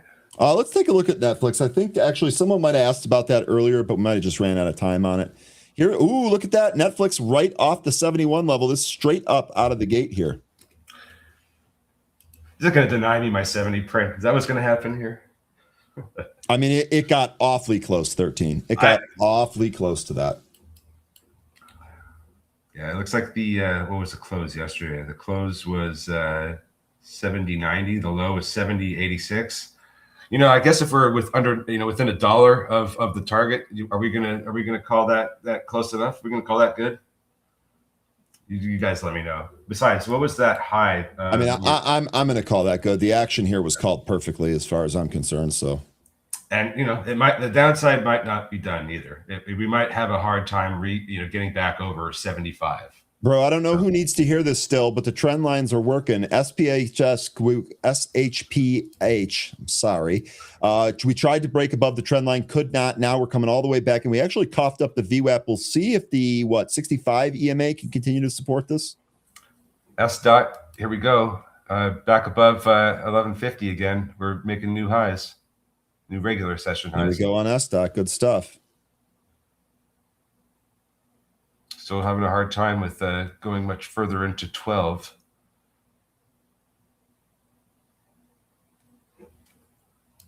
All right, that's it's flirting with it as we speak. Yeah, that's doing that thing. Looks like red wire is still climbing. Nice price action out of the gate. Dropped down to 1026. Said nope. It went higher. Now we're knocking on the door of 11. Wendy's over 8. There's a bit of a seller in the way here at 805. If we get through that guy, then we should be over 811, 812 by then. Looks like there's some of these names that I just mentioned running into some sellers. SHPH, this thing down to the 65 EMA now. Let me go back to that here real quick. SHPH, going to be tough for me to do the ticker on that one, it seems like today. S&P, by the way, we went right to the VWAP, rejected, and we're still beneath that.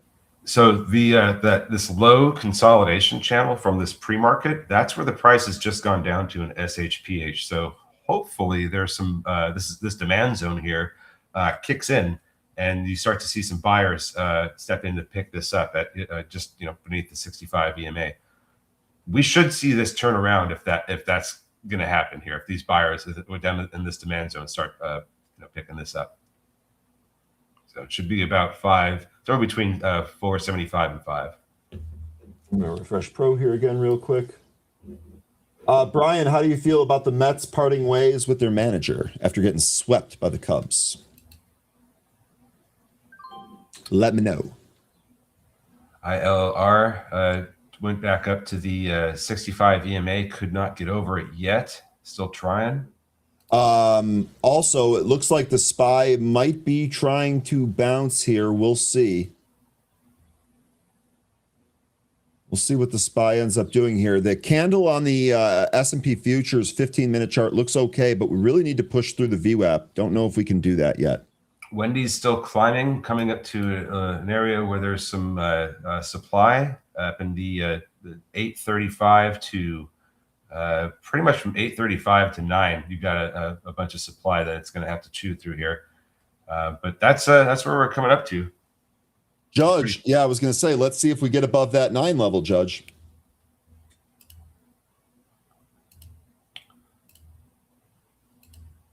Goldman Sachs straight down, Tesla straight up, SpaceX. Let's actually pull that up. I don't know if we've looked at the SpaceX chart yet here today. Here is your SpaceX chart. Opening price still holding up. No closes beneath it. Yep, 150. Mm-hmm.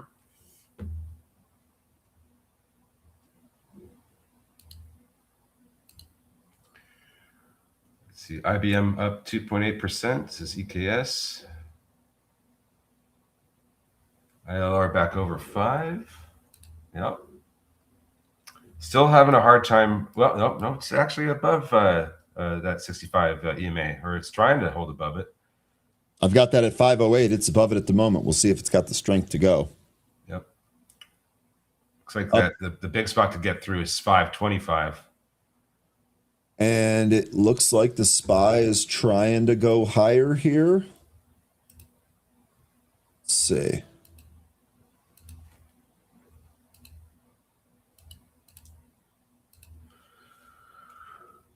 I don't know. I'm a little too slow on that. I don't necessarily want to chase this. This did bounce pretty nicely. I did get a buy signal, but I got an immediate sell signal. They're both sitting there. I don't know how great that is on the SPY. I'll start pulling now after hitting a new high. Still very, very spread. It's anywhere between 15 to, I think I was seeing as much as 70, 75 cents. It's narrowed since then, but Kathy, looking at F-Cell here, that's up 16.5% on volume. Indeed, it is. Right at the resistance from the other day here. Got some more, I think, above that, probably in the 24s. F-Cell, nice pump. Did we have news on this? Let me see. Yeah, it looks like 20. Yeah, Jeffrey's up. Sorry, 13. Jeffrey's upgraded this $24 target, basically trying to go right there. Like 24.50 to 26.15 seems to be where that supply is. And then Derek saying Wendy's is going to have to get to 10 and hold it, or it will probably float back down to the 7s. SPY battling 729.63 and looks back to VWAP. Yeah, that pulled again here. I'll tell you what, I did get a signal on there, but it's not great. We would want to see this firm up and give us more of a trend. Not yet, though. Don't have it yet. Yeah, I just not sure that I'd be a holder of Wendy's. Certainly a trader. This thing has got some great price action. It's certainly squeezing. Here we are potentially testing that at 825, 835 area for a break, or a break into getting into the consolidation that we were just talking about. Rich, taking a look at HIMS. HIMS ripping here. What does that daily look like? Okay. So we did hold this trend line. This actually looks like it might try and go higher here, HIMS. Let's take a look at HIMS. Ryan, do each of your SPY signals come with a reliability indicator of some sort? No. What do you mean by that? What would I use for a reliability indicator? You can always add to it, but no, it doesn't have anything like that. Probably it's probably like the success indicator, kind of like how you would get with seasonality charts. Oh no, I don't have any of that tracked. But one of the things that I would like to do, if I was successful in making an automated trading program off of this indicator, I would obviously log stats for that, and then I'd be able to share that. But I don't have that data at this point.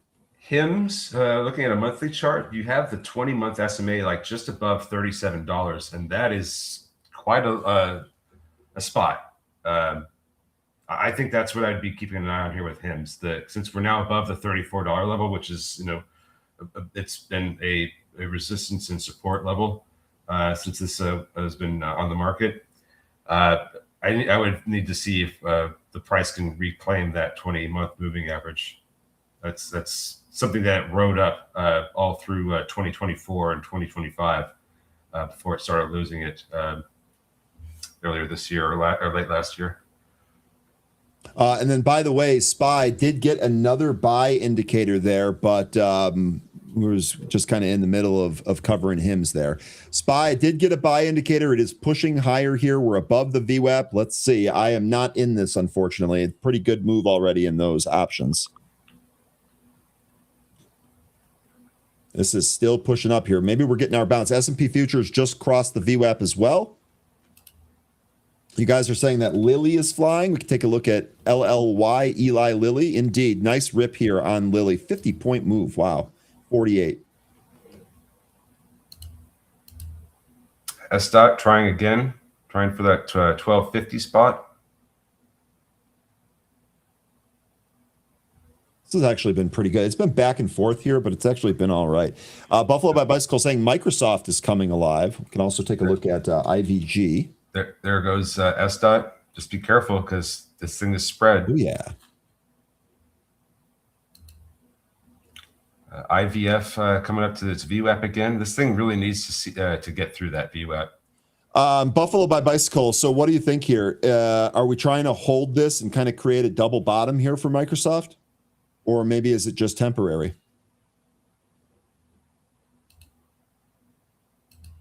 Another sell signal there, and Giovanni or G-Man, SPY 729.63 is strong indeed. That acted as resistance and generated a sell signal on the 0 DTE indicator.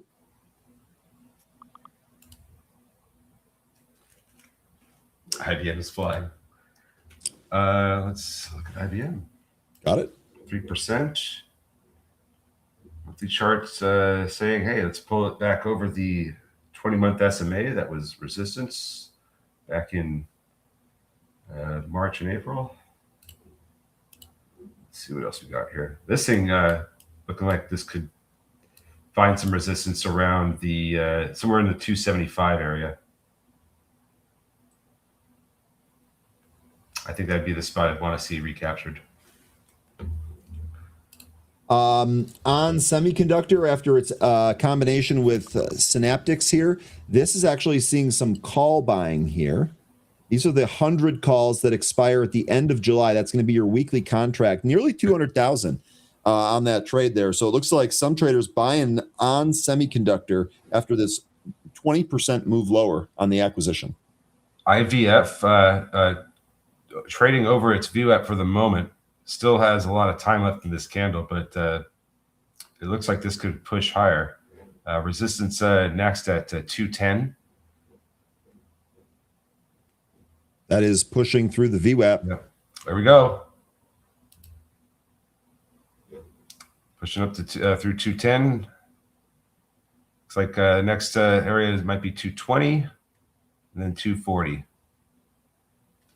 Hey, IVF, it looks like finally there's one that's moving here. 220 trying to work through right now. Sellers in the way. Need to see some more volume to get through some of this. Looks like we have two halts here. MODD, Modular Medical, spiked, reversed, halted to the downside, it looks like. And then PCLA, this looks like a no volume halt. That's all. Okay. IVF, though, clear winner here. Yeah. Quantum names getting smashed. XNDU.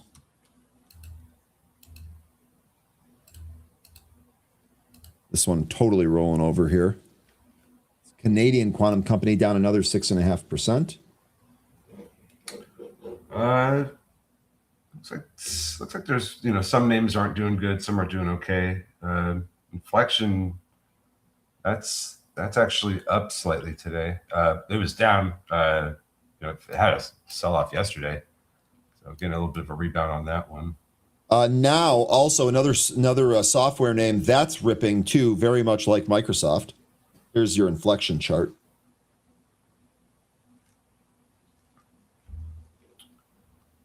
Let's see here.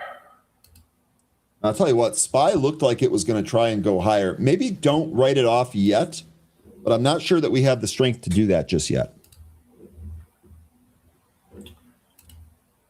Yeah, here comes another pull. I don't think we're ready yet there.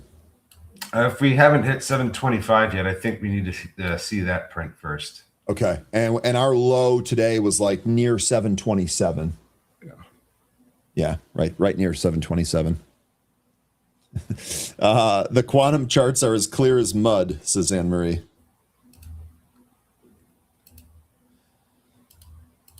Let's pull up MUD.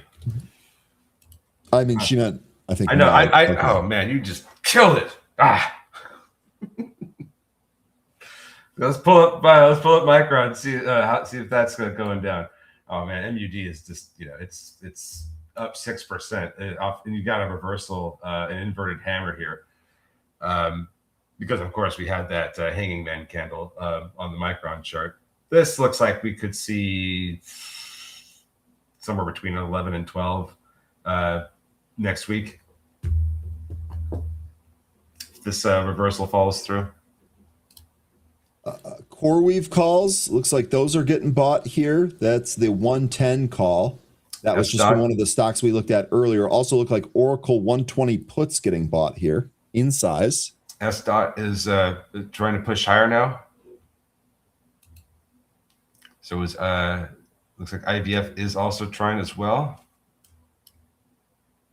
IVF has really pumped since it made it through that VWAP. That's why we talk about that.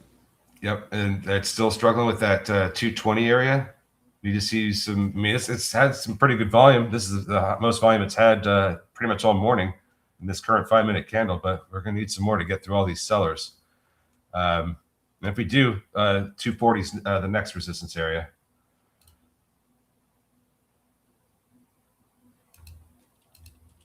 Looks like SHPH still trying to get that support down at the supply area. Or, I'm sorry, the demand zone I was talking about earlier, around 475.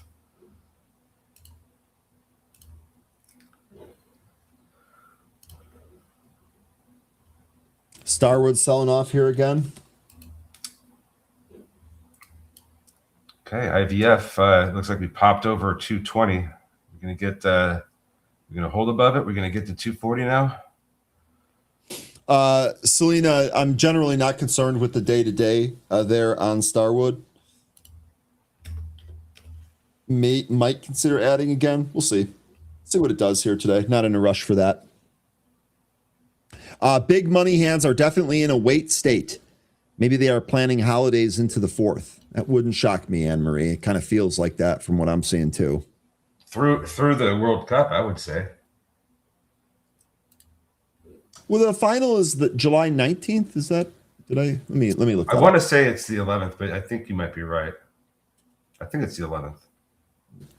Let's figure it out here. World Cup final. That is Sunday, July 19th. You're right. 19th. 2 p.m. Okay, 2 p.m. on a Sunday. By the way, you guys were asking about that U.S. game, next U.S. World Cup game. I think it's 8. Let me check.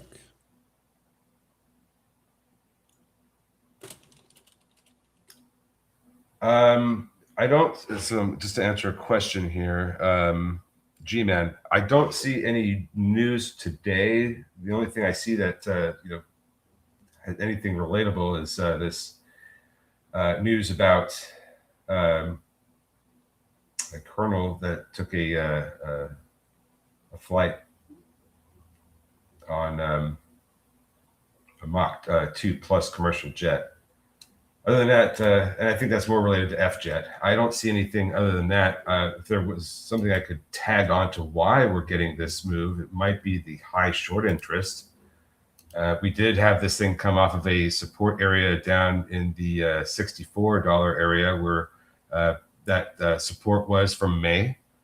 So really quick, 13. Sorry. SPY is pumping here. Just got a sell all signal on the indicator, though, for the 0 DTEs. So it looks like there's a potential double bottom that has occurred here in that $64 area. So if that's the case, next thing that we need to see is, I'd say we need to see a recapture of 80. I think that may be, maybe a bit of a tall order right now. Recapture of 80, that'll still land us just shy of the 200-day SMA. I think if we can close above that for at least a few days, that's going to be an even better signal. But for now, I think I would just kind of lean into we need to see the price back above 80. Meanwhile, IVF still climbing, looking for 240 now. That's the next resistance area. Just popped up to it. This is great. This looks like it's going right to 250 there. Now, if we there could be some some sellers really stepping in and pushing this thing back down. If this holds like the 2 or VWAP or 210, whatever in that area, then there may be another shot that this takes at breaking through that 240 area. And if we get that, it looks like there's a level every 20 cents. So 260 would be next, but I think I'd also be keeping a close eye on 285. SPY continuing to pound the highs there. That is trading up big. Nice strong move here on the S&P.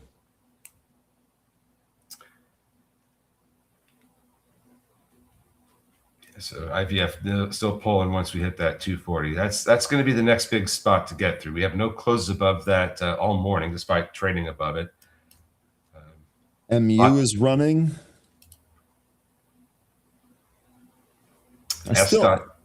Sorry, I just want to see MU kind of go red to green here, but this is a nice move off the lows. Here's S.13. Sorry about that. Yeah. Speaking of 13, that's the price it's looking like it's trying to smash through right now. Well done. That is well done right there, let me tell you. Oh, here we go. We're knocking on my door. SPY going to close to SPY going up close to 731.38, but this is a strong level this week. FSL just pushed through its $23 highs that it was making. So this was running into a resistance area at 23 this morning. Came back in a little bit, kind of did the sonic spin up, and then it went right through 23 there, printed a new high. Now it's trying to hold 23. Like that spin up, yeah. Ramu saying, is subscribe on Benzinga worth it? Yes, definitely worth it. Ed says the magic 8 ball did it again. So again, for those that missed it, Ed asked yesterday if the market was going to sell off today, and I consulted the 8 ball, and the 8 ball said, don't count on it. And here we go. Nice little move here in the SPY. Power move off the lows, Ed. Yeah, that thing's the great ball, actually. Oh, the great ball. GR8. Looks like we're still getting a lift here in some of these quantum names. Inflection, still climbing. We have Ionic climbing. They did get these names did get slapped down pretty good yesterday. So they are recovering, and they are running into some of these supply zones. So just be careful if you're trading these, but they are moving up here. I'd love to see this pop the pre-market high on that, to be quite honest with you. Zach says, Ondas is drunk at last. I don't know what that means, but let's take a look. Hey, red to green, up 2.2%. This is not a bad move here. I know it's actually been shellacked recently, so you don't want to get too excited about that, but I didn't know what you meant, Zach.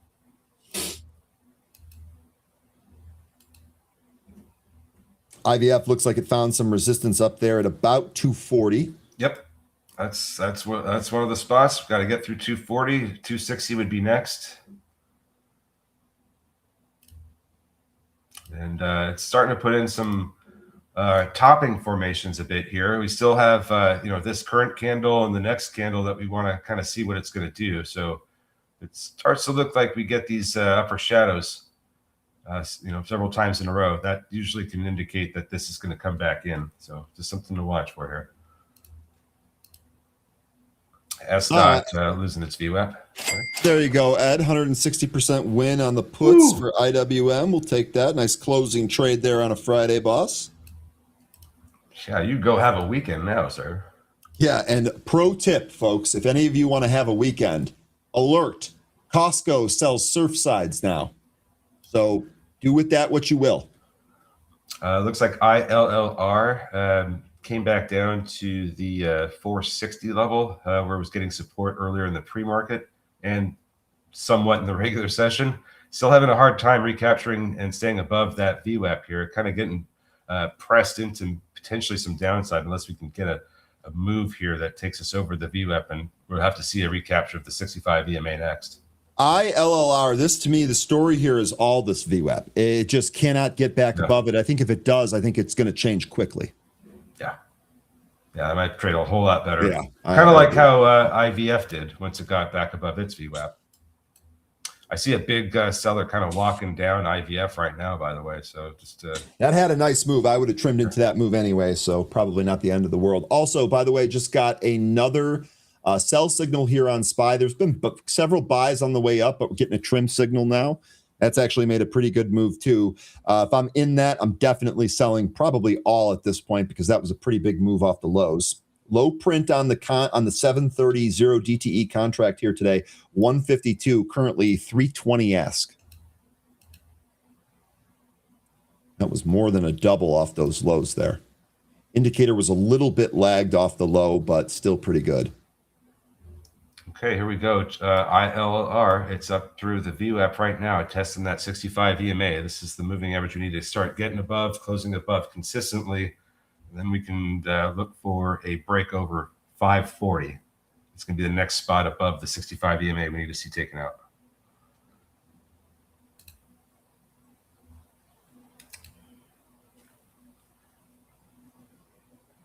You heard Rocket Lab got 3 new contracts. You know what I recently saw with them is that they had one of the biggest turnaround times for a Department of War contract to launch.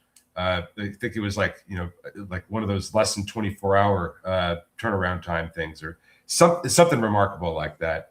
That's the most recent news I heard. But they're continuing to get contracts. I'm not surprised. They are very closely tied to our DOW. Real quick here, just a little update. OpenAI not on the IPO timeline yet, hasn't begun testing waters meetings with investors. That was per sources. So we told you that OpenAI might be delaying their IPO till next year. Getting a little bit of an update there on that. ILR still can't get above that level you talked about, 13. Yeah, it's for the moment it's still tricky. Well, okay, I say for the moment, then it goes, oh, really? It goes right back beneath the VWAP. We need to see this thing hold above VWAP. Yep. Because that's going to lead us to a recapture of the 65 EMA. And every time that we start, we close above VWAP, we close beneath it the next candle. Indecisiveness kind of leads me to think that the longer this goes on, the lower it's going to go because people are just going to get tired of this thing and go on to something else. And Bitcoin actually green. So Bitcoin's green by 1% here. VIX did fall and go beneath 20, and oil down 3.73%. We are back in a 69 handle on oil. FSL was a good mention. This thing still continuing to make new highs. Great job. Great job. Looks like S dot. Well, this still holds above its VWAP. Might be able to go higher, but so far it's still dealing with my price level, the $13 price level. Can't seem to consistently close above that for the moment, but that's a spot to watch for. SPY more highs here. So I will say the indicator today has worked in terms of producing gains, but boy, oh boy, every time, almost every time that it calls the top, the SPY is strong and continues to push through that. Now, someone in here said it might be short covering. Yeah, it was Brian. I think we're seeing a lot of short covering here in SPY and Qs. Maybe 733 looks to be the top right now on the SPY. I think the spot that was providing support this past these past several days is now resistance, and we're going to need to see if we can recapture that, because if we can't, then that resistance is confirmed, and I think we could go sideways or lower. So right now we need to get back above. We are trading higher than that 731.70 level, but we are still beneath the 50-day SMA, and that is that's a level we haven't been trading underneath since we recaptured it back in April.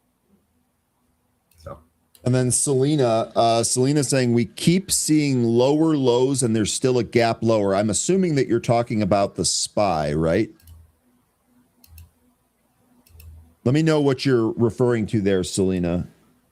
The gap lower, is that in here? It doesn't really look all that gappy. I mean, the big gap lower is down here at 670 to 660. Let me know. Assign some numbers to that, Sel. SHPH down near the bottom of the consolidation channel. So if this doesn't hold up, it's good night for this one, I think. And ILLR, that continued to roll over as well. It's still above the trend line. It's still holding above that 460 level. I wouldn't write this one off quite yet, but I wouldn't say it's looking very good at the moment. Oh, the SPY and the futures. Okay. So, okay. Well, still give me some numbers there. I can try and convert that. What's that? Sky Quarry. This is holding at 65 EMA. It's now moving back up through the VWAP, trying to get through the consolidation from the pre-market into the open. Oh my goodness. Sky Q. That is nice. Wait a sec here though. Oh, this is my fault, guys. Hand up on this one. I'll take one here for the team. We had a fair value gap right here. And Sky Quarry went into it, did not break the bottom of it, and is now ripping and through the VWAP. I also have now a trend line target on the top here on Sky Q. Damn it, this would have been great. Sky Q at that trend line right now. Hand up, guys. Sorry about that. Micron still climbing, coming up to 1200. So it looks like the not going to get the gap fill to the downside this morning. What happens at 1200, Lion?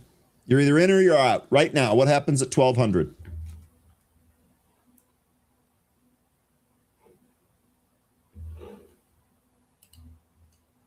If Wendy's goes to 20, I'll buy 13 a mic. A mic? Is my mic not working very well? What's going on? You got to tell me these things so I know. If it's not working, tell me. Lion says it's coming. All right. So Lion thinks 1200's going. Yeah, I mean, you sound fine to me. All right. Okay. Then I need headphones. Okay. If you buy him a mic, you also need to buy him headphones. No. Don't you could save the money for the mic. I need headphones. Yeah, I was gonna say you sound fine to me. I don't have trouble understanding you. I don't like my headphones anymore. That happens sometimes, by the way. You own it for long enough, you develop quirks, end up not liking it. Yeah. Oh, and then is Retro here? Retro asked about this absolute dog of a stock that we've talked about for a while. I'm in this, but I have a kind of a reduced position, and I only have like 1,200 shares of this thing, and like in a mid two handle. But I'm just at this point, it's not worth taking the loss on this one. I'd rather just kind of wait this out, see if we get another pump on this one at some point, and then exit then. I've actually already traded this back and forth a little bit, so I actually have some money booked off of this. But really quickly, and 13, if you need to interrupt on something that's moving, let me know. But I just wanted to cover this real quick. Yesterday, we got this piece of news here that they announced the closing of a $5.51 million financing, and they addressed short selling. And I actually looked through this yesterday, and to be quite honest with you, I would say that this is probably not great. IDAI, like the notion here about the $5 million non-equity loan, that's good, and it does provide some liquidity, so that's legitimate. But the stuff on short selling, it just seemed like spin. The first of all, CEOs blaming the price decline on short selling. I'm always skeptical of that to begin with. He called it opportunistic manipulation, which just sounds like a buzzword. It doesn't really seem like anything. It almost seems like they're trying to control a narrative rather than give evidence. So take it with a grain of salt. I wouldn't buy on that. You said IVF? Yeah, this continues to hold its VWAP and just waiting to see if it can push through or get enough volume to get through the big wall of sellers at 225. They're stacked up there, but if this gets like that massive, just that whale to come in and just swat it out of the way, this thing is back up to 240. Zach says, I have IDAI too. I'm not selling down here, but I might sell at break even. Honestly, I don't, that makes a lot of sense. That actually might be a good move.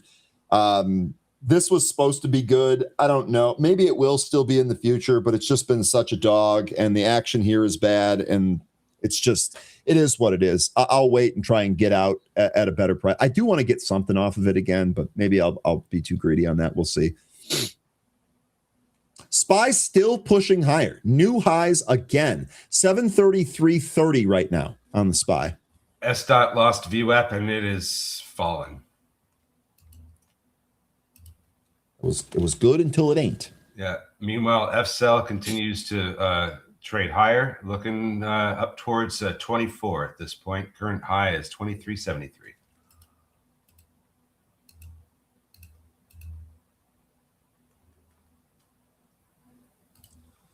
All right. Looking Wendy's around. Had a bounce off the 65 EMA. Wendy's. VWAP is I have VWAP at 781. So if we are trading up into this, up at this bounce of the 65 EMA, I think that VWAP is going to be the resistance. Still waiting to see if we get this move through 225 and IVF. We're still trading up.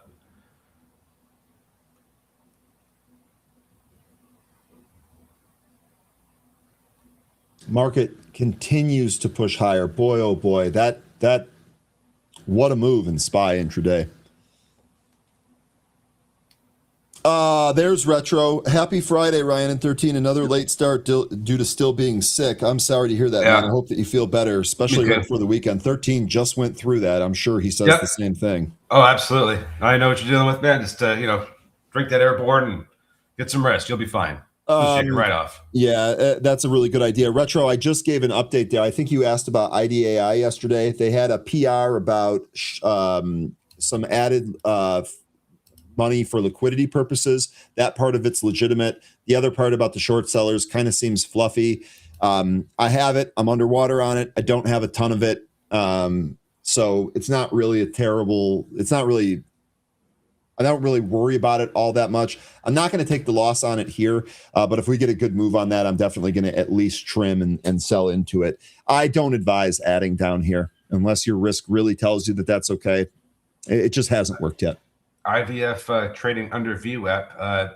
This candle hasn't closed yet. It actually just opened, so we could still see it recaptured. It might be just shaking out weak hands because it came right down to where the resistance was when we opened. So as long as that $2 holds up, there could still be a reversal, but this is still looking pretty weak here, and that 225 seller still very much in the way. Judge, take care of yourself. Peace and love. Right back at you. Have a great weekend, boss. Appreciate all of your support and positivity. Carlos said thoughts on PGNY. Thanks. I don't have any thoughts on it. Let me take a look at it here real quick. The chart does kind of look like we're coming up to a resistance area. So this is, sell at former resistance. This is probably a trim level, especially if you added lower. A breakout through that might take us a little bit higher here. I'm not sure on this company. I tell you what, this $30 area looks like a pretty significant area. So it's interesting because one of the movers this morning, IVF, is in the same space. Is that what this is? Fertility treatment. Yeah. Fertility, family building, and women's health benefit solutions. So that is interesting. So there you go. Maybe a bit of a relationship trade here, or there's maybe some broader news regarding fertility treatment that we're just not seeing on our feed that's causing all of them to run. But that seems like that's what might be happening here. There's a little bit of a relationship trade between some of these movers. Yeah, quantum does look like it's getting on the turnaround here. And IVF that's still held the $2 area. It's still trying to pull itself over the VWAP. That's why I wouldn't quite write this off yet. I think once we do lose and start closing underneath $2, that's probably going to be a bigger signal that this is going to have a harder time going higher. But meanwhile, FCell 2384. That's the current high. ILLR still having a hard time with the 65 EMA. Pretty much sideways all morning here, but interestingly, it's kind of compressing. Ever since that first candle we had out of the gate here, the price has been trading inside it the entire time.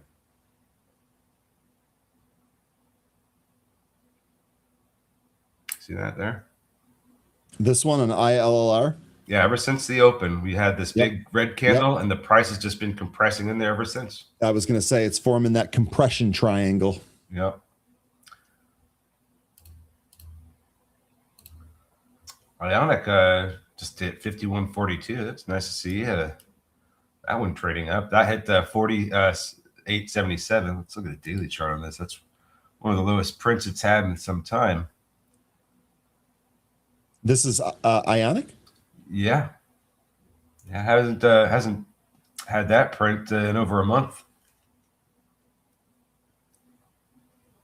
I love this, Captain Cloudy. Captain Cloudy says, Ryan, the market has closed within 0.2% on the previous day's close for the last 2 sessions. There's a decent chance that today's intraday move gets faded and we finish back near yesterday's close.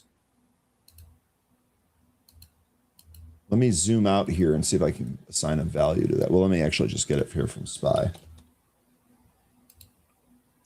So, yeah.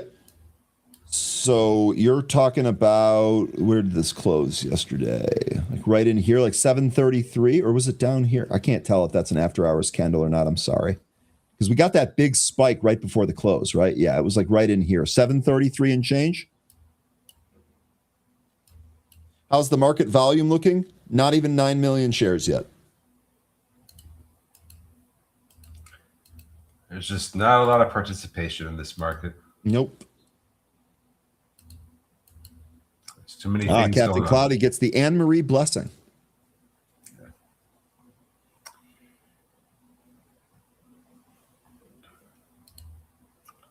Oh, looks like ILR trying to get back over that 65 EMA. 520 still a spot with this one. We want to see that 540 recaptured. Still has some work to do, but looking a little bit better here. ILLR. We'll see how this candle ends up faring. Here comes the next one.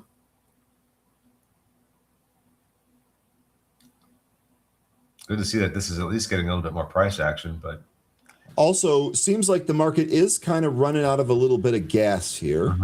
At least intraday, I'll say. It looks like it's getting a little bit heavy there. I do have a cluster of sell signals right up there at the top as well. Ryan, okay, so you were asking how the volume is looking. We reported that the volume is low. Your response is, I'm not getting too excited about the move then. And I think that's totally fair. I think the intraday move here for the purpose of trading was really, really good, although very, very quick reversal, so you had to be quick or you had to chase, which generally doesn't happen. But I would agree with you. The low volume has been kind of a theme. More new highs here on the SPY, literally, as I'm talking about it. Same with Ionic. It's looking for 52.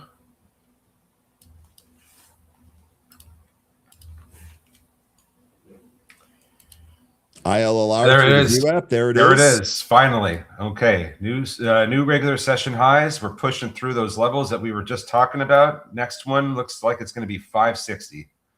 That's if we can actually hold above 540 here. So 540 is the one that's trying to deal with and hold above right now. If we can get a close above it, I'd say 560 to 570 is next.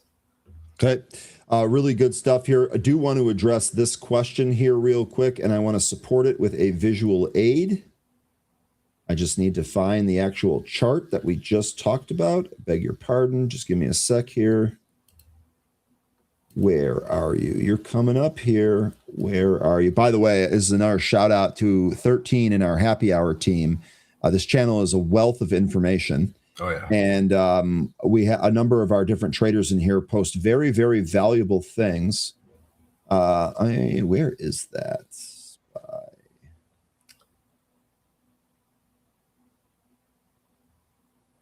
Here we go. Marcus, your question. Ryan and 1 to the 3. You're not 13 anymore. You're 1 to the 3. Is this the June swoon? And does your tools show that this market is set up for a rip in July? Earnings season is coming. Summertime vacation, low volume. Glad you asked, Marcus. Indeed, we are set up for a rip in the SPY. And Anne-Marie, I'd love to get your opinion from your metrics with the seasonality as well. Seasonality here with a 10-year look-back period from June 30th to July 31st gives a 100% winning trades. 100% winning trades with an average profit of 3.39. As far as I'm aware, July is the second best month in the year behind November.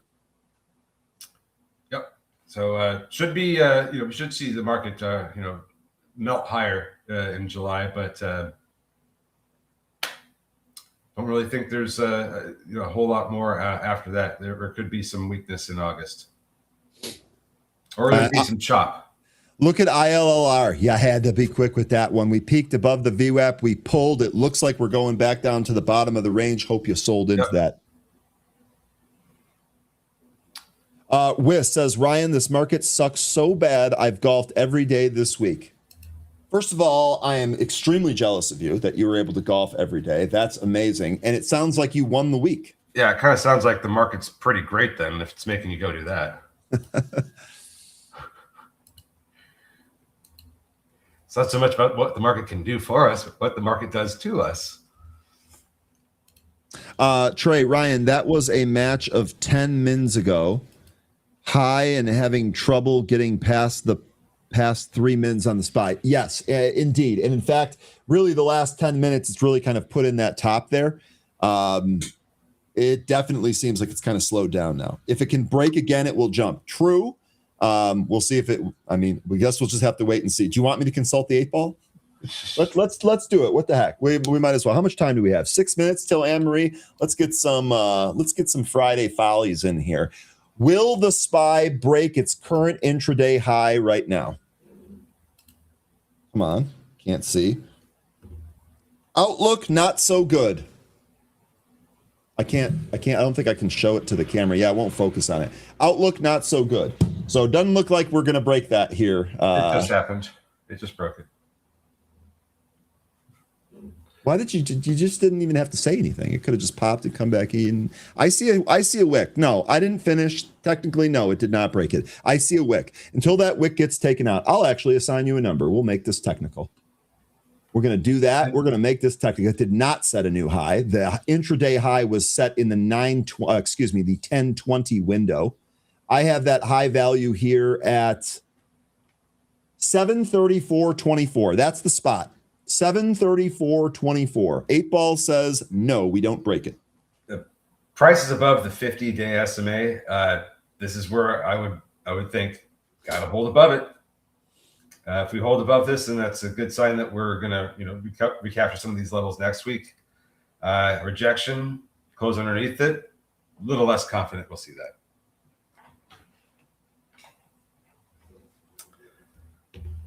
All right. Oh man, Microsoft was just on the. I'm sorry. Look at Microsoft. Nice little run here. Is now doing the same thing. This is interesting because it's actually on the relative volume scanner. When the big boys get on there, that's notable. Let's take a look at now and see what that looks like. Look at that. That software names, these are trying to go higher. What else we got in software that's trying to go higher? Here's IGV. Looking good, folks. Baiynd, take care of yourself. Have a great weekend. Enjoy the soccer. Take care, Lion.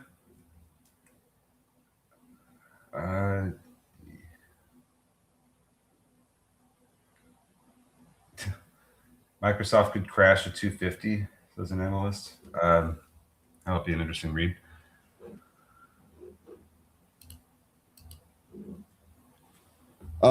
Seeing call flow on the back of this Microsoft move, also on Tesla, also on UNH, and also on Wendy's. Where did Wendy's finish up? It's still having a hard time getting back over 8. Yeah, okay. So this just came back in.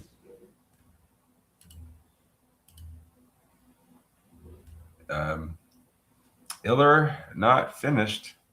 Still holding above the VWAP, and it's getting back above the 65 EMA. We may see some more movement here. It's got to get through those same levels, 520 and then 540, then 560 every 20 cents. So we'll be some jerk in the way trying to prevent upside, wanting to get his shares unloaded. By the way, if you're on stream, if you're on stream, I'm sorry.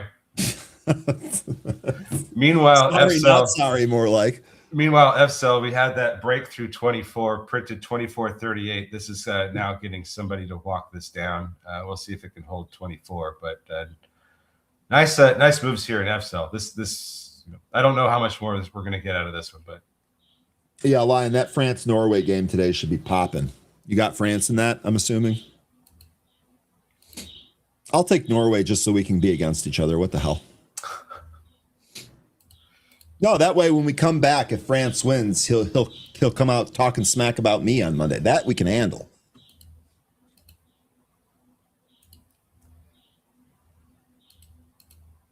Yeah, these quantum names, they're still climbing.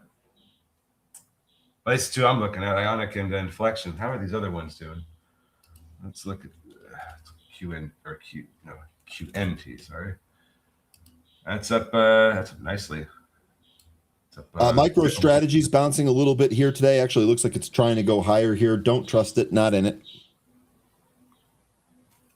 Oh, let's check in on Lily again. And then 13 will probably have you wrap up here pretty soon. Sure. Lily holding higher, but can't quite get above 1,200. That's Chris. That's not CBRS. Okay. New all-time highs in this one. EKS, you and me are locked in, buddy. Let's go.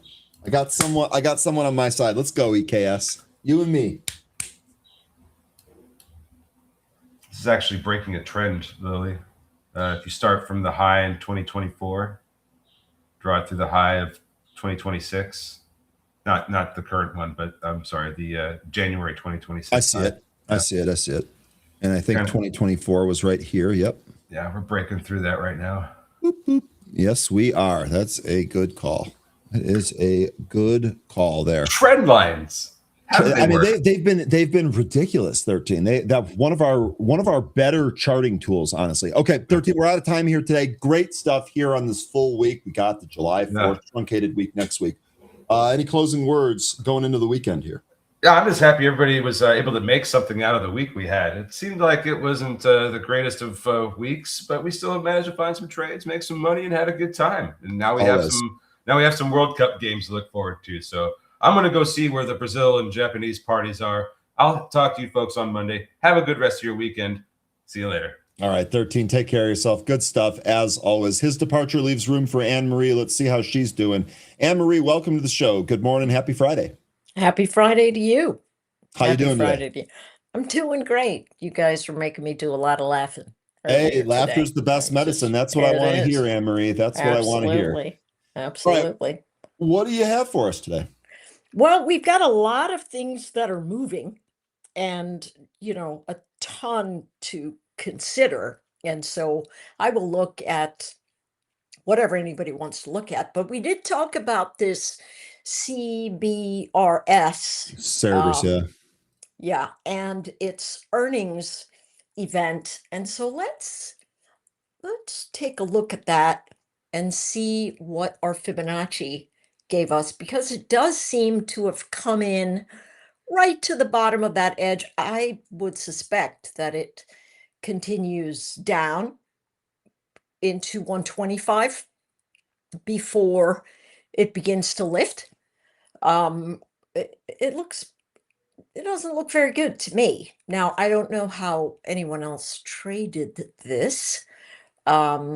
I stayed away from this one, but my feeling going into earnings was that we were actually going to trade lower, and the 200 break to the downside was inevitable. And that is exactly what we ended up getting. Yeah, absolutely. So, you know, in something like this, for me, especially over the last couple of earnings cycles, it's just been better for me from a portfolio balance perspective to actually wait until after earnings, because they've been hit and miss if you go beforehand, but afterwards you can tell a little bit about what's going on. So if you're looking at this one and you're thinking to yourself, all right, what gives? It could have a bounce, but then it's going to have a fade. And so you said it this morning.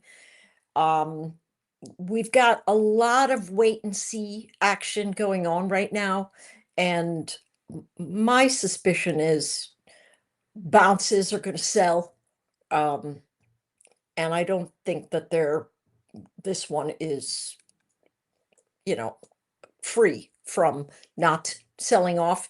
And so could you say, hey, listen, if I have a recapture of $170, I might try to take it long? If you're thinking on the intraday motion and you're looking for upside pressure into the edge of the earnings candle, there's a little bit of room there. You could get $10, but my thought is once it's got trend and the earnings candle breaks down and the first formation is a continuation of that edge, I think 151 all the way to 125 is absolutely likely. And so my thought would be, a short call spread to take care of that. Now, that might make a couple of folks a little nervous, but you could do it fairly easily. If you're going to be super aggressive, you could do something like that 200, and then you want to sell maybe not 200. Maybe what you want to do is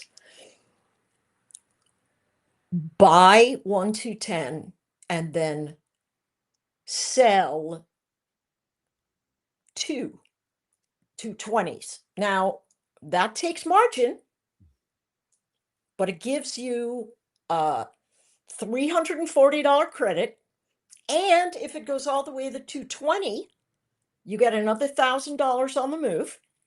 As long as it does not breach 220, you're going to be in great shape. Let me show you what that risk profile looks like. Okay. It is not good once you break 220. Right? And so it is a really pretty trade if it holds above 200 and stops just shy of 220. It really delivers 1,340. And in this kind of market, in this kind of structure, it doesn't look too bad to me. But it is risky. And here's the thing. With these back ratios, you better get out if it starts climbing in that general direction. You better get out. If it breaches your 220, you're going to get shredded. And listen, I did a back ratio like this on Micron at the end of the year, and it took me 4 months to roll because I was in Japan. And it traded in the overnight, and I had a back ratio that was sitting at 400 to 450. Oh, freaking shredded me. I mean, And it took me months of rolling to get to break even. So once this hits, you better be gone or So you're this is going to be in one where you trouble. just take the small loss, live to fight another day. Don't even Exactly. mess with. Okay. Exactly. Now let me ask you: if you set a back ratio stop, does that often get filled, or is that? Because I know some of these multi-leg trades, the stop is I'm not too sure. Yeah, I just do an alert on the price. Okay. Okay. Yeah, as opposed to because the options, especially, I mean, look at these things. They're just so thin. It's a mess. So the reverse trade of that is the trader who says, "Hey, listen, I don't know about you guys being all stupid selling Micron. I'm going along." And so if you're thinking to yourself that that's something that you want to do, you can also do a back ratio on the call side for um, a bullish spread. And so what you might do is say, hey, listen, somebody said in the stream, I think this is going to 1300. Well, you're not alone, whoever that person was. So you could sell the 1320 and buy two of the 1330. I mean, it's still 10,000 bucks.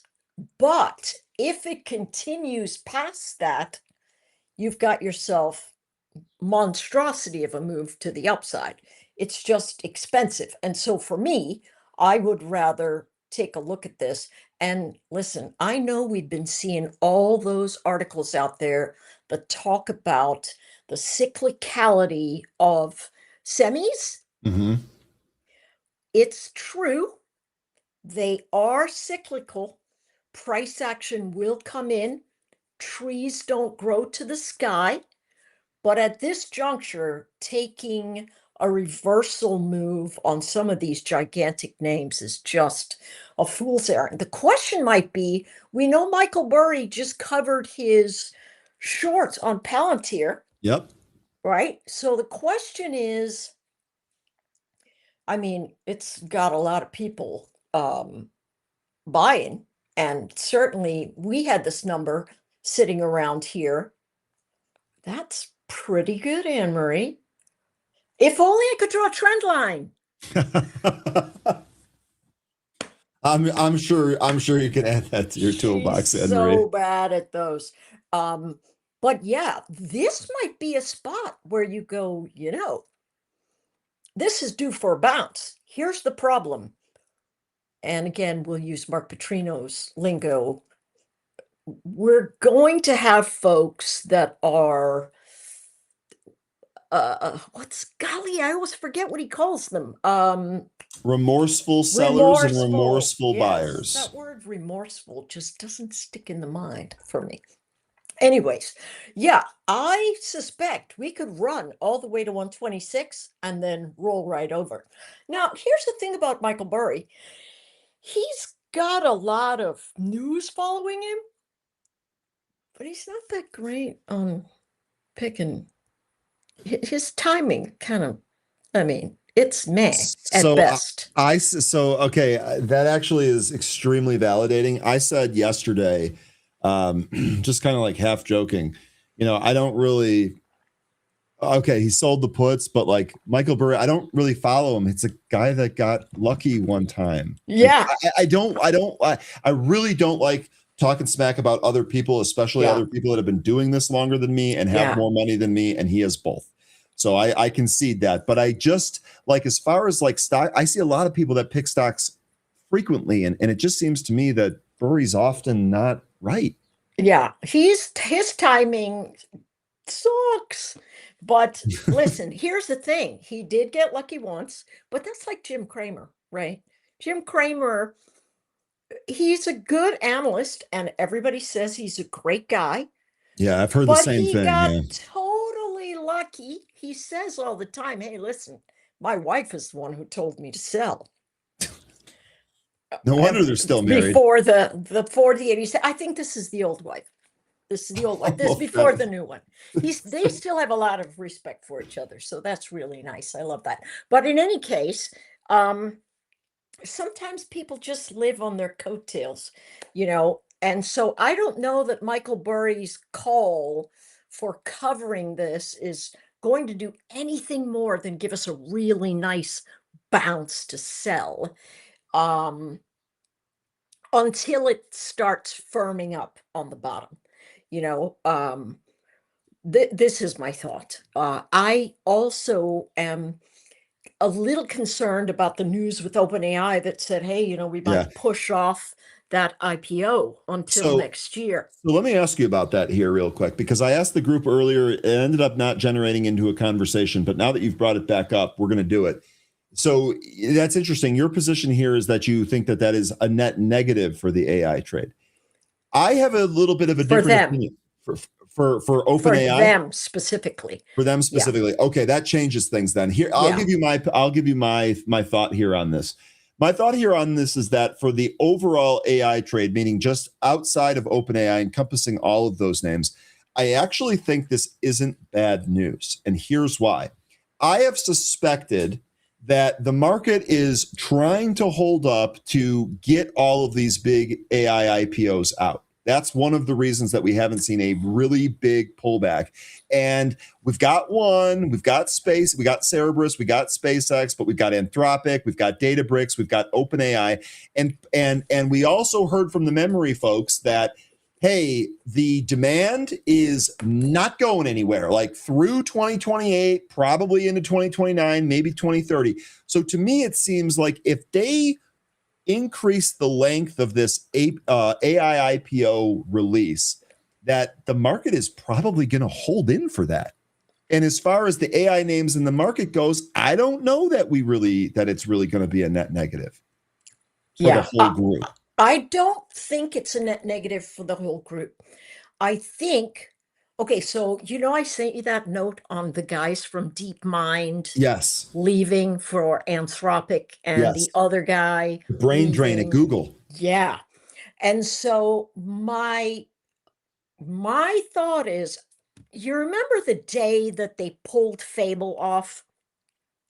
That same day when the government told Fable to come offline, and they for Anthropic, for Claude, and pull Fable offline, that same day a DOJ an SEC, it was an SEC, no, yes, it was an SEC report that came out that said there are some anomalies in the OpenAI paperwork for going public.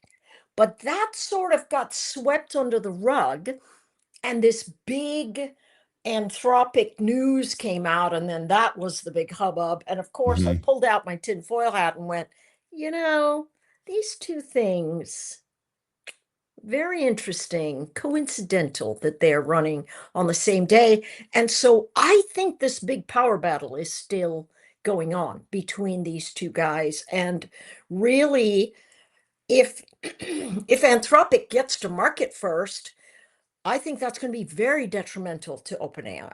Okay. I'm with you on pretty much all of that here. Joe from the chat says, I think it's better for the OpenAI IPO not to compete with Anthropic. But you're saying here you feel like if Anthropic gets out there first, it's going to be bad news regardless. It is all about who hits the door first. Yeah. See, and I think that also kind of blends into my thought here about let's just get these IPOs out, then the market can come in, because they don't want to have, they don't want to have one of these big companies not public yet. The market's getting absolutely pounded, and then that company has to decide if they want to go into a terrible environment there. Trey here says these big IPOs typically mark the top, sucking up liquidity at the best valuations for sellers. Not always, but typically. And Trey, exactly. That's why I'm saying I think that this top can be extended a little bit. Oh, if these IPOs delay their release. Most definitely. I'm in total accord. Okay. But this is a pretty good shot if you're thinking to yourself, hey, what about a couple of days long taking a Palantir trade, right? What if I look at this and I go, hey, I'm going to take this for 2 weeks and I'm going to see if I can get a long action event. Now, the vol is okay. The spread is okay. Traders seem to be sitting around that 120 area. That also does look like resistance to me. If you did the 115, 120 call spread, that'd be perfectly fine. You could also do a short put somewhere around, where everybody's sitting around here and get yourself a little bit of cash, maybe the 105 to 100, just to take a little bit off of the cost of that position. This is called a synthetic long, by the way. If you take both of these at the same time, it's a long call spread and a short put spread. Both of those have a bullish delta event. And so you can do that using that spread event if you anticipate a bounce action event, which, coming into the end of June, we should start seeing that, which brings me Did you to see that seasonality chart that I posted earlier? I missed it. It's okay. It says June 3rd. Here, I'll find it again and I'll read you the exact stats, but I'm going to go from memory right now just for the sake of time. June 30th through July 31st, there is a 100% winning trades 10-year history with an average gain of 3.39%. Oh, I did hear you say that. I just didn't see the chart. Yeah, that's okay, but that's okay. Here's the next thing that makes that very interesting. And I did this in the video this morning that sits in the Benzinga Pro platform in the early morning in the chat. I said, hey, listen, these traders are going to come off of this 50, upward sloping 50. And I think this is a weighted, no, it's a simple moving average. And they are going to come off of this 50 and try to find a floor. So if you see some wicks below, that's pretty good shot at a buy zone. Now it's sitting inside of this doji. And so we still have a problem all the way to 740. But this looks like a clear bounce zone event. Very nice and tidy. We've got positive divergence, meaning the technical indicator underneath is lifting as price action is sort of looking about the same. The problem is we're still in this big ugly flag pattern. So my thought is, and they also say like June never has a peak, it's always July, and that could mean, June 2nd with 760. So if we get to July, we could get to brand new highs before, we get an actual swoon. So that might be something there to watch. But right now it looks awful bullish, really, really bullish. So you could say, if we use seasonality, you could say, hey, I'm just going to go nice and easy, and I'm going to take it to the expiration of July, and I'm just going to look at that 730 to 740 or 735 to 740, whichever one you want to trade, but you can go 730 to 740. That's a $10 spread. You get close to 100% return. If you're a little bit more aggressive, you could go 735 to 740, give you a little bit wider action, or we break and you can go 735 to 755, whatever you want to do. Depends on how much you want to spend. Now, for SPY, these are great places for butterflies. So if you're thinking to yourself, well, I do want to get involved, you could go 735, 755, and then 775. And that will give you $6, but it's $2,000 of upside, right? So there's a lot of room to run. You could also do, and SPY is really one of the only ones you can do this with.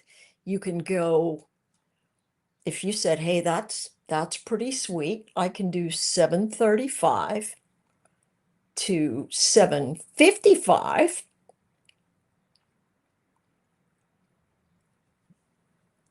It's two of them. But then you could go a third one and then go to 760. Well, here we go. 755. I got to sell another one of those. And then buy another one at 760.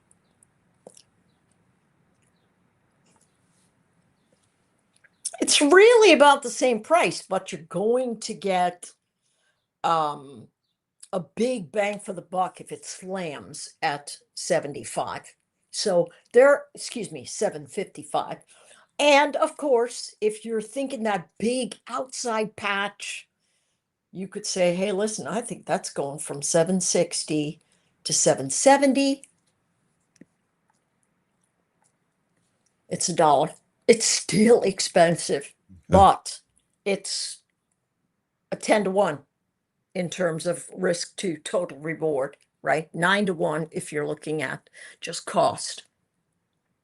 So that's certainly something that you could do if you are using seasonality in that space. Here's the thing, don't lever up huge, because seasonality is just a probability cycle. Yeah. And it can still give us downside flow. So we really got to be careful about that. Yep. Still have to manage your risk like you would any other trade. Exactly. Seasonality is not a end all be all type thing. Exactly.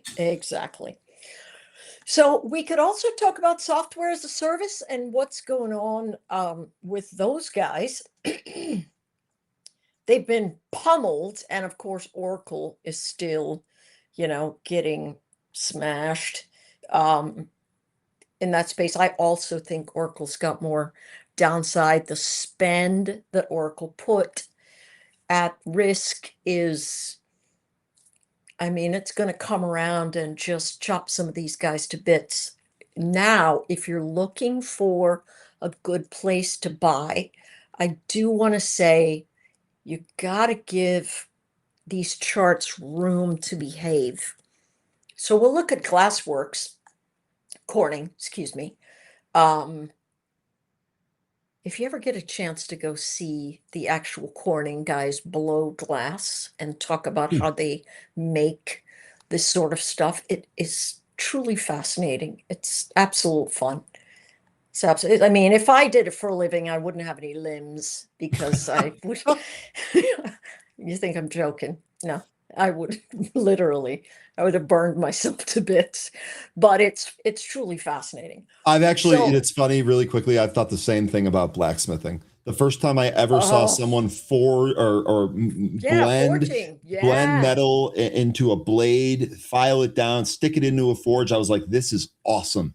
And then I thought about it for a little bit, and I'm like, I'd kill myself by accident. I would accidentally have a fire jet burn me to death. It's just like, dangerous. That's why Dale Chihuly, who's arguably the greatest glassblower of all time, that's why he was blind in one eye, because he literally, I don't know if you know that about Chihuly. I don't. But yeah, he was blind in one eye because, glass blowing is dangerous stuff. Yeah. But in any case, the king of glass, Corning, is going to continue to move to the north. Any big dips that come here, I am waiting for some sort of savage sell that brings me into an area where I can sell some puts way off in the distance and pick these guys up. Fiber optics and the glass business is going to be a very big space of upward flow in my mind.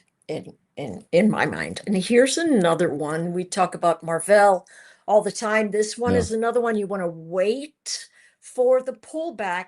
Take a look at how well these formations worked on the earnings candles just double topping 1, 2, 3, 4, 5, 6 days ago.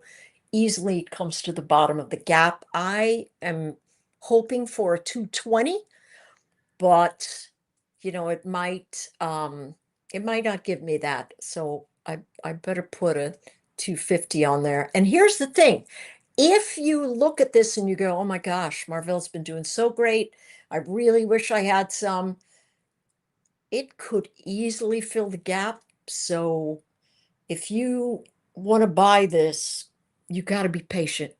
You absolutely have got to be patient and give the chart time to do its thing. It comes into the 20 and then breaks out until it doesn't. And then it comes into the 50. And that, my friends, is pretty close to the big fat round number at 200. And those big fat round numbers matter. They absolutely matter. I don't know why, but people love trading around them. And so we have to look at that as a potential space. What do you want to do there? If you can't stand the thought of shorting it, just wait. Just wait. Oh, there's the CBRS on the bounce. Just had an alert that went off. Isn't that interesting? That's timely. Yeah, it just popped right above of that level. I think that's a great mean reversion trade. Okay. Up into that space. And then, down she goes after that. So I would not be disinclined to watch this thing really try to get up to 200 and then roll right over. I do. Okay. All right. We've got 2 minutes. Paulo's ready to go, though. Do you have anything else? Absolutely not. Love Paulo. Okay. Anne-Marie, look, really good stuff again here this week. So next week, Friday market is closed. So we won't see on Friday, but we will see on Tuesday, right? Yes, sir. Okay. Fantastic. In the meantime, do me a favor. Promise me that you will enjoy your weekend. Be safe, and we'll see you again on Tuesday. Thank you. You as well. All right. That is Anne-Marie Baiynd, folks, our resident options queen. Sorry, that's what we call you, Anne-Marie. Really, really good stuff there. Anne-Marie's departure leaves room for Paulo. Let's bring him on. Paulo, happy Friday. How are you doing here today? Hello, Ryan. Happy Friday. How are you? Can you hear me? I can. You sound great. Perfect. What do you got coming up for us? All right. Thank you. I'm a bit concerned with semiconductor stocks. Seems we're actually seeing some rotation out of those. But there are other market sectors today that are showing strong bounces while the market is actually dropping. So I think those would be good signals for the sector. All right, perfect. Trading Made Simple with Paulo starts right now. Welcome back, traders. This is Sandra with Trading Made Simple. I'm here to show you short-term proven strategies. People think trading is a one-size-fits-all market. It's not. We live trade and train daily. Let's talk trading.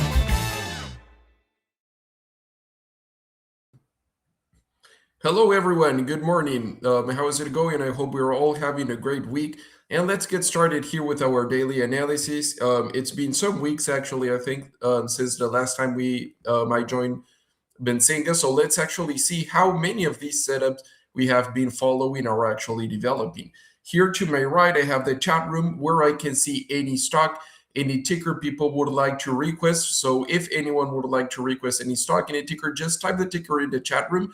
Got it here to my right. So of course, we can check it out, both fundamentals and technicals. All right. As always, we're going to be starting with a brief analysis for the indices, and then we're jumping into potential stock picks. And I would be sharing my free favorite stocks right now for the upcoming weeks. All right. So let's get started here with the S&P 500. And I would like to start by noticing that the put call ratio, it's located at 1.12. All right. So the put call ratio measures the amount of puts to calls in the ratio. It monitors retail activity, right? And readings above 1, we're already above 1.12. signal that there are too much shorts in the market, and usually that turns to be a contrarian indicator. It's not a trigger by itself. It's more like a condition, which is already starting to tell you what could develop soon, but it's not a trigger by itself. So I wouldn't say traders should be bullish just because the put call ratio. But what I mean is, if we start noticing a breakout and a bullish reversal in price, the put call ratio can work as additional confirmation to know that maybe this is turning again into a bear trap. So let's give it a check here to the S&P 500. And let's see if our Elliott wave analysis is correct, or if maybe it could start getting wrong. So we're not going to go on the Elliott wave structures from 2020 and 2022 as usual, but we're going to see the signals that are repeating in this current Elliott wave analysis, right? So as usual, in Elliott wave structures, we can also spot typical behaviors between price and momentum indicators and waves that work as additional confirmation to know this is wave 1, wave 2, potentially wave 3. So Elliott wave analysis is a theory, right? We cannot prove it is correct.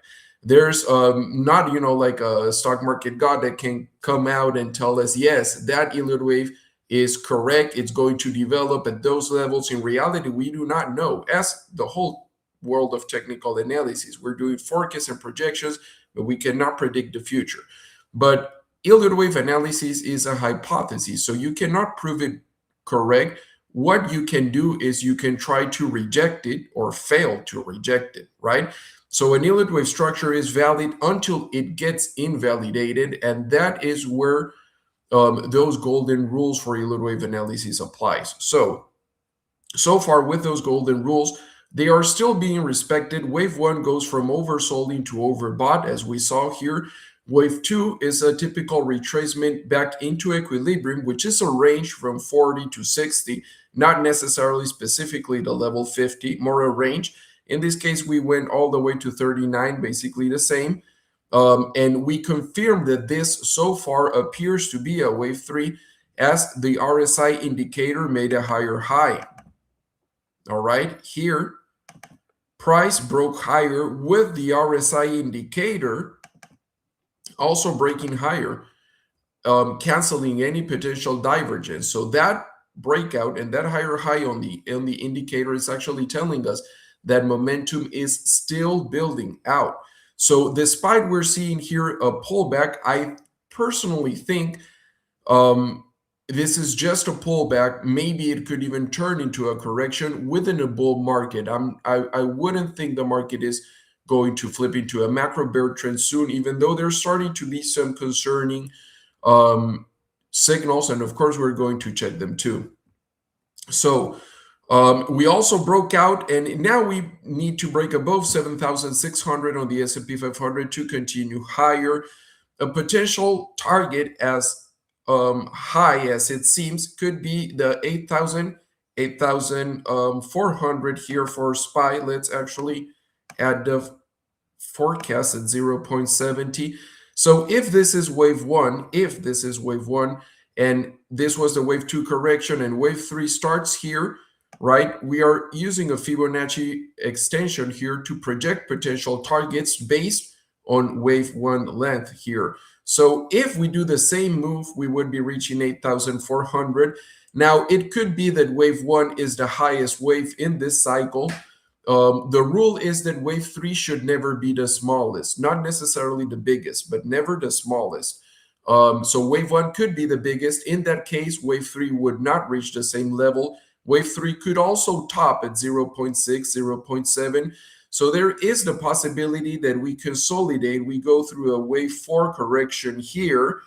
And if that is the case, when we start breaking into wave 5, I would be getting more defensive if that happens. And it's going to feel very bullish if we go through a correction and then we break again into higher highs. But that would confirm this is a wave 4, and that would look a bit concerning applying the Elliott wave structure. Now, maybe this is still wave 3, I personally do not know, and we cannot know that until we have already noticed we went through a correction, kind of. So maybe we just continue higher and wave 3 extends a bit higher, maybe but my point is the indices are starting to look, well, the Bollinger Bands are still expanding though, and we do have the breakout, but I just think it's time to maybe start getting a bit more defensive on certain sectors. Other sectors in the market actually look like it's the correct time to take risk on them, and we're going to follow them. On the Dow, we're actually having a breakout here on the ascending channel. It does appear this is wave 3 for the Dow, wave 1 correction from oversold into overbought back into equilibrium, wave 3 breaking out on the RSI. And Bollinger Band still expanding. So actually, I think industrials could still climb a bit more. We even have a rising histogram in the MACD. I just realized that. So actually, the Dow is looking very, very bullish. NASDAQ is going through a pullback. I'm not sure yet we should call it a correction. We do have the same on the RSI indicator. This is so far what appears to be wave 3. We had from overbought into oversold into overbought back to equilibrium. We broke higher. We made the highest point on the indicator. So the higher highs this year for the NASDAQ were validated with the RSI momentum indicator. Bollinger Bands expanded, now starting slightly kind of to begin a contraction process. I would say we still run. And I do think for NASDAQ, we still reach the 32,000. Now, small caps actually are still leading this market. What pullback? Small caps actually made a higher high this week. All right, small caps here, IWM also seems to be going through a wave 3 breakout. And the same happens for RKK, which actually looks ready. As surprising as that seems, because the market is going through a pullback, RKK seems to be building a base to break higher. What I like about the RKK chart, not the ETF itself, is the strong accumulation that happened here on what seems a stage 1 accumulation. This apparently could have been a wave 1, a wave 2 correction, and I would be looking for a breakout that could take RKK to 120 or even maybe back to all-time highs. I wouldn't rule that out. Now, how does this go along with the market?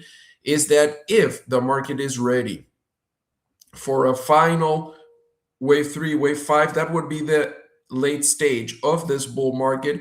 And usually in bull markets, at the end of bull markets, we see risk on high growth, speculative assets actually outperforming the market. So if in reality, from what we're seeing on the weekly charts, clearly IWM and RKK look the strongest. Look like they're going to have the best returns. The strongest returns compared to NASDAQ, even the S&P 500, which are already starting to look a bit overstretched.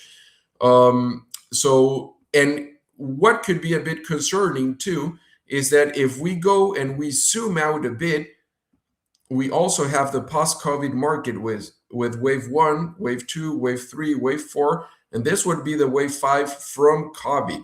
So a potential correction of the post-pandemic market could really be a more important bear market, stronger than what we saw in 2022 and 2025. And I do personally think that might actually work out with the Benner cycle, which is signaling a sell signal at the end of 2026. So maybe we could continue this bull market up until the Benner cycle sell signal. If it will work out or not, we will have to see it by then. And what we're seeing this week actually is a rotation out from semiconductor stocks. So semiconductor stocks are clearly on a wave 3, but it does appear that wave 3 might have already been finished. If this is wave 1 and wave 3 starts here after the wave 2 correction, we already reached the 1.6 Fibonacci extension. So this rally was actually stronger than this one. And what we also see is that wave 1 goes from oversold into overbought. Wave 2 back to equilibrium here, almost at the middle at 55. And wave 3 has the highest point on the RSI indicator. So that is the reason, and with the Bollinger expansion, no doubt about it, I would say. So it does appear maybe semiconductor stocks are going to go through a wave 4 correction. And when they start breaking into wave 5 higher, I think I would be getting out of semiconductor stocks, which is going to be a difficult sell because their returns have been massive by the sector. But I think it's going to be too much greed. As soon as it's going to feel like that, like we should never be selling our semiconductor stocks. If they recover here, imagine, and they break into new highs, it's going to be difficult to sell it, as difficult it is to buy when a valuable stock is crashing. But will this time be different? I don't think so. I think the market is actually always the same, just patterns that repeat through time. So in this case, for semiconductor stocks, we are also having big volume. We're also having big volume on these 52-week highs, which might be signaling selling climax. So if this is the wave 3 top or not, I cannot know that, but we're going to notice it if maybe we consolidate a bit, and that will confirm us this is wave 4. After that, the recovery, and I think it would be time to start getting out of semiconductors. And the same we see for Marvell and AMD.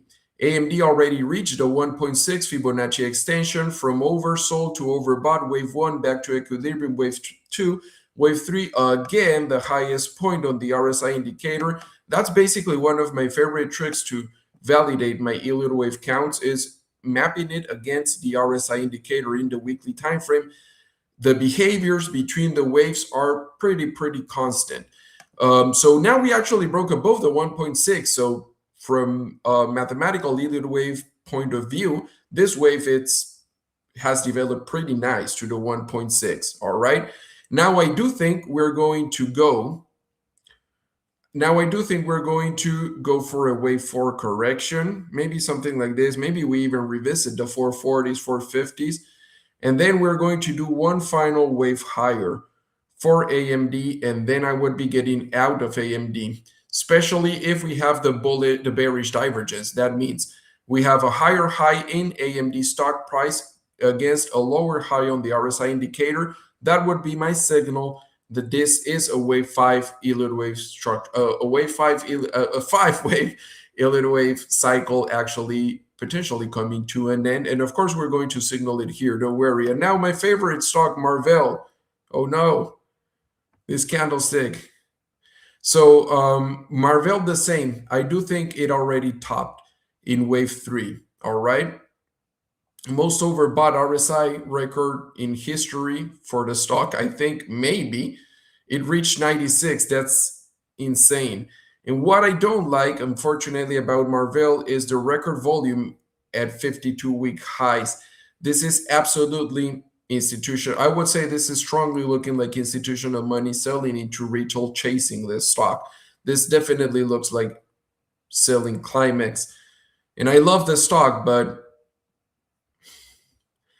Bollinger Bands are now starting to contract here. It does appear we already ended the wave 3, all right? The move was insane. If this was wave 1, almost into overbought, wave 2 back into equilibrium, wave 3 highest point, no doubt about it on the indicator. Now, wave 3 starting on the wave 2 bottom, we reached the 4.2 Fibonacci extension, and that is insane. My price target actually for Marvell was 160. When we were talking about Marvell all around here in the 70s, this was my price target, 160, 180. That's where I thought maybe the stock was ending the Elliott wave cycle. And now we actually reached a 4.2. All right, so I do think we are going through a wave 4 correction for Marvell. I do think we're going through a wave 4 correction, and that will probably bring us a new rally to all-time highs. And that's when I would be closing my Marvell position after so much time. I think we would be going into brand new all-time highs. And if that shows a bearish divergence on the RSI, I think I would be getting out.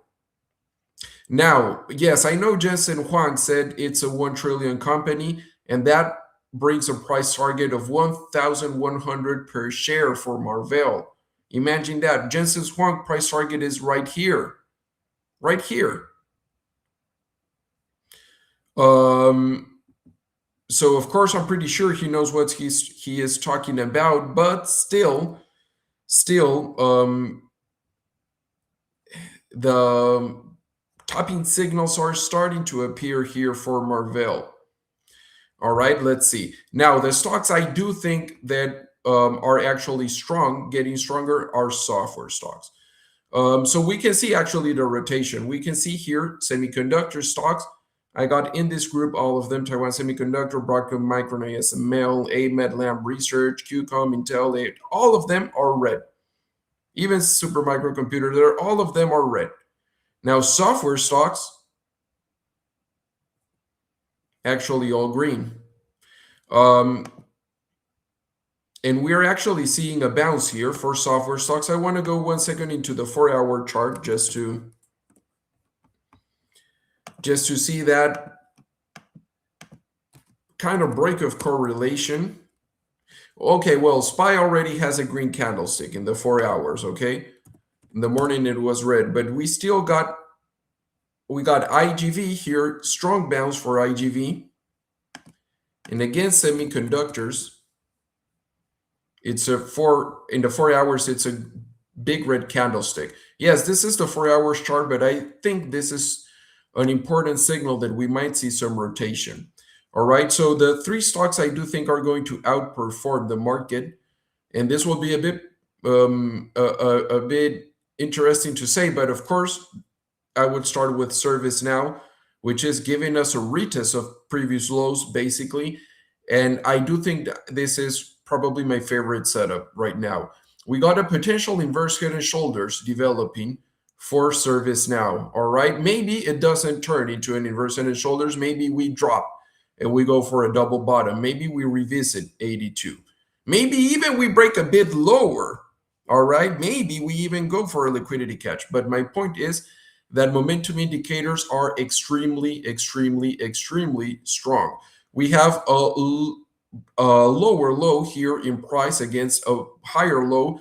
This is a bullish divergence for the RSI indicator. We even got a bullish breakout from a descending trend line that goes all the way to previous all-time highs. So it looks like all this downside momentum has already been reversed. And momentum usually precedes price. So I would understand this momentum will start affecting price soon. We also got a bullish MACD crossover in the weekly time frame for ServiceNow with the buy signal on the weekly MACD. We got a buy signal on the RSI. And even if we drop and we make a lower low, the indicator is at 40. So it would likely be another bullish divergence for ServiceNow. And that just can't get more bullish than that. Especially we got the big volume spikes here, which seems this is actually capitulation. So the volume bars are usually big reversals. If those volume bars come at 52-week lows, it's usually bullish. If they come at 52-week highs, like what we're seeing on semiconductors, it might actually turn bearish. All right. With the fundamentals for ServiceNow, we don't even have to check them. They're super strong. But what I wanted to do is I wanted to see the insider activity. It was very strong. Is it still strong? Let's do an update. So ServiceNow here, yep, we have 500,000 purchases against 45,000 sales. And insiders hold 1.7 million shares. So the total insider activity purchased on the previous 6 months is actually 41% of the total insider shares held. So insiders for ServiceNow are massively buying this stock, and I would rate them the #1 top buy right now. So that makes it a bit difficult to read the market, because if I would only be looking at the indices and at semiconductor stocks, I would start looking for a market top soon. If this is a wave 3, wave 4, wave 5, I would start looking for a market top soon. Same for NASDAQ. If this is wave 1, wave 2, wave 3, wave 4 and wave 5, and I would be starting to look for a market top. But then we see other stocks such as IGV, such as RKK that wants to break out. So if the market maybe only has a few months left, according to Elliott Wave Analysis in the S&P 500, how are these sectors going to break out? Maybe they do it quickly. Maybe they're not going to be correlated to the market. In the end, the market went higher while software stocks crashed. So it's not that the software stocks and the rest of the market were highly correlated. So the market could actually correct and drop while software stocks go higher. So, I mean, well, unless this turns into a head and shoulders, but I don't think so. But we even had the bullish divergence for software stocks with a high volume capitulation. We had here a lower low against a higher low, bullish divergence that indicated that so far bottom. This looks like a wave 2 correction for software stocks. The other stock would be software now, Salesforce, and then we're going to be checking some of the requests we have. Salesforce here looks like we're completing a 5-point yield wave correction. What I like about it is the bullish divergence. We got 3 consecutive lower lows followed by 3 consecutive higher lows on the RSI momentum weekly. So this is 3 consecutive bullish divergences. Remember, bullish divergences are not a trade signal by themselves. They're actually a condition, but I do think that this is probably going to be a bottom soon for Salesforce. We have strong activity here, strong volume on what seems a capitulation, and I do want to also give it a check to the insider activity, which I don't know which one is it right now. Okay, well, we got 200,000 purchases against 303,000 sales. So it's lots more of buys compared to sales, but insiders actually hold 24 million. So they only bought basically 1%. So I wouldn't say this is strong participation from insiders, even though they are buying it. And the other stock I would be looking at would be Adobe, which it's a complete bloodbath here. It does look like a 5-point yield wave correction, but we also have a very strong bullish divergence as well in the weekly time frame. We're dropping here strongly for Adobe, rising 3 consecutive higher higher lows on the RSI indicator, and we have this big volume. See how those volume bars are usually reversals? Here we can see it on the bottom. This was selling capitulation here. We had that big reversal. Now we were already seeing volume, but this is, I think, multi-year record volume coming in this candlestick. So I think this was capitulation. Bulls really gave up here for Adobe. Fundamentals are still great for all 3 companies, Salesforce, Adobe, and ServiceNow. But I also want to check the insider activity. And I think we have time to go with those. I think there was a request for Microsoft, also ASTS. If anyone would like to request it, another one, I think we can do 2, 3. So for Adobe, nice. Okay, we got 210,000 buys against 80,000 sales, and that represents almost 17% of total insider shares held. So there was important activity for Adobe, and that is looking very good for the stock. All right, now let's give it a check also to Microsoft. I see it was requested. For Microsoft, I would also be bullish despite it made a lower low. All right, so I was actually charting this stock today. And we actually have three? Yeah, we actually have, well, actually 4 positive signals here, all bullish for Microsoft. First, we did a lower low, confirming this is already a 5-wave lower correction here for Microsoft. We got the big volume, and we have this volume coming up in the lows. We got it right here. We also have it right here. And what I like the most about the Microsoft chart, and I know how that sounds because it must feel pretty painful for Microsoft investors here, we got a very strong bullish divergence. So we have a lower low in price, but we have a very high, strong bullish divergence on the RSI indicator. Plus, we got the bullish MACD crossover, and we got the high volume capitulation. I would rate it a buy. I would rate Microsoft a strong buy. There's only one software stock that I'm bearish in, and it's Palantir. And I was not expecting this. I was not expecting this for Palantir. This is, even for Oracle, I think I would be bullish. Palantir got a head and shoulders, and it played out. Left shoulder, neckline, head. Second neckline, right shoulder. It dropped. It got rejected twice. We lost the trend line. And this was, of course, a 5-point yield wave correction already completed. Now, this could be wave 1, wave 2, wave 3, wave 4, wave 5. So maybe Palantir could be forming a bottom soon. But RSI indicator, I would be surprised it doesn't reach oversold. And I wouldn't be ruling out Palantir to maybe even reach get closer to the 200 simple moving average, weekly simple moving average. Maybe it could meet it around 85. I would be bearish in Palantir, unfortunately. The only software stock I would be bearish in right now would be Palantir, which actually is not correlated to IGV because, well, no, yeah, it topped at the same time.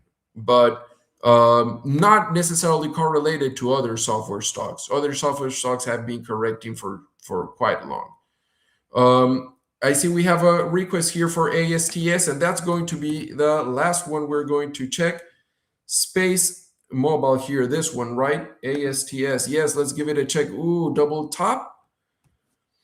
Someone already requested this chart some time ago, and our yield wave was not correct in the wave 5 because even though we dropped, let me see. It does seem this was the wave 5. Now, it's always important to correct our charts. In this one, I think this was actually the wave 3.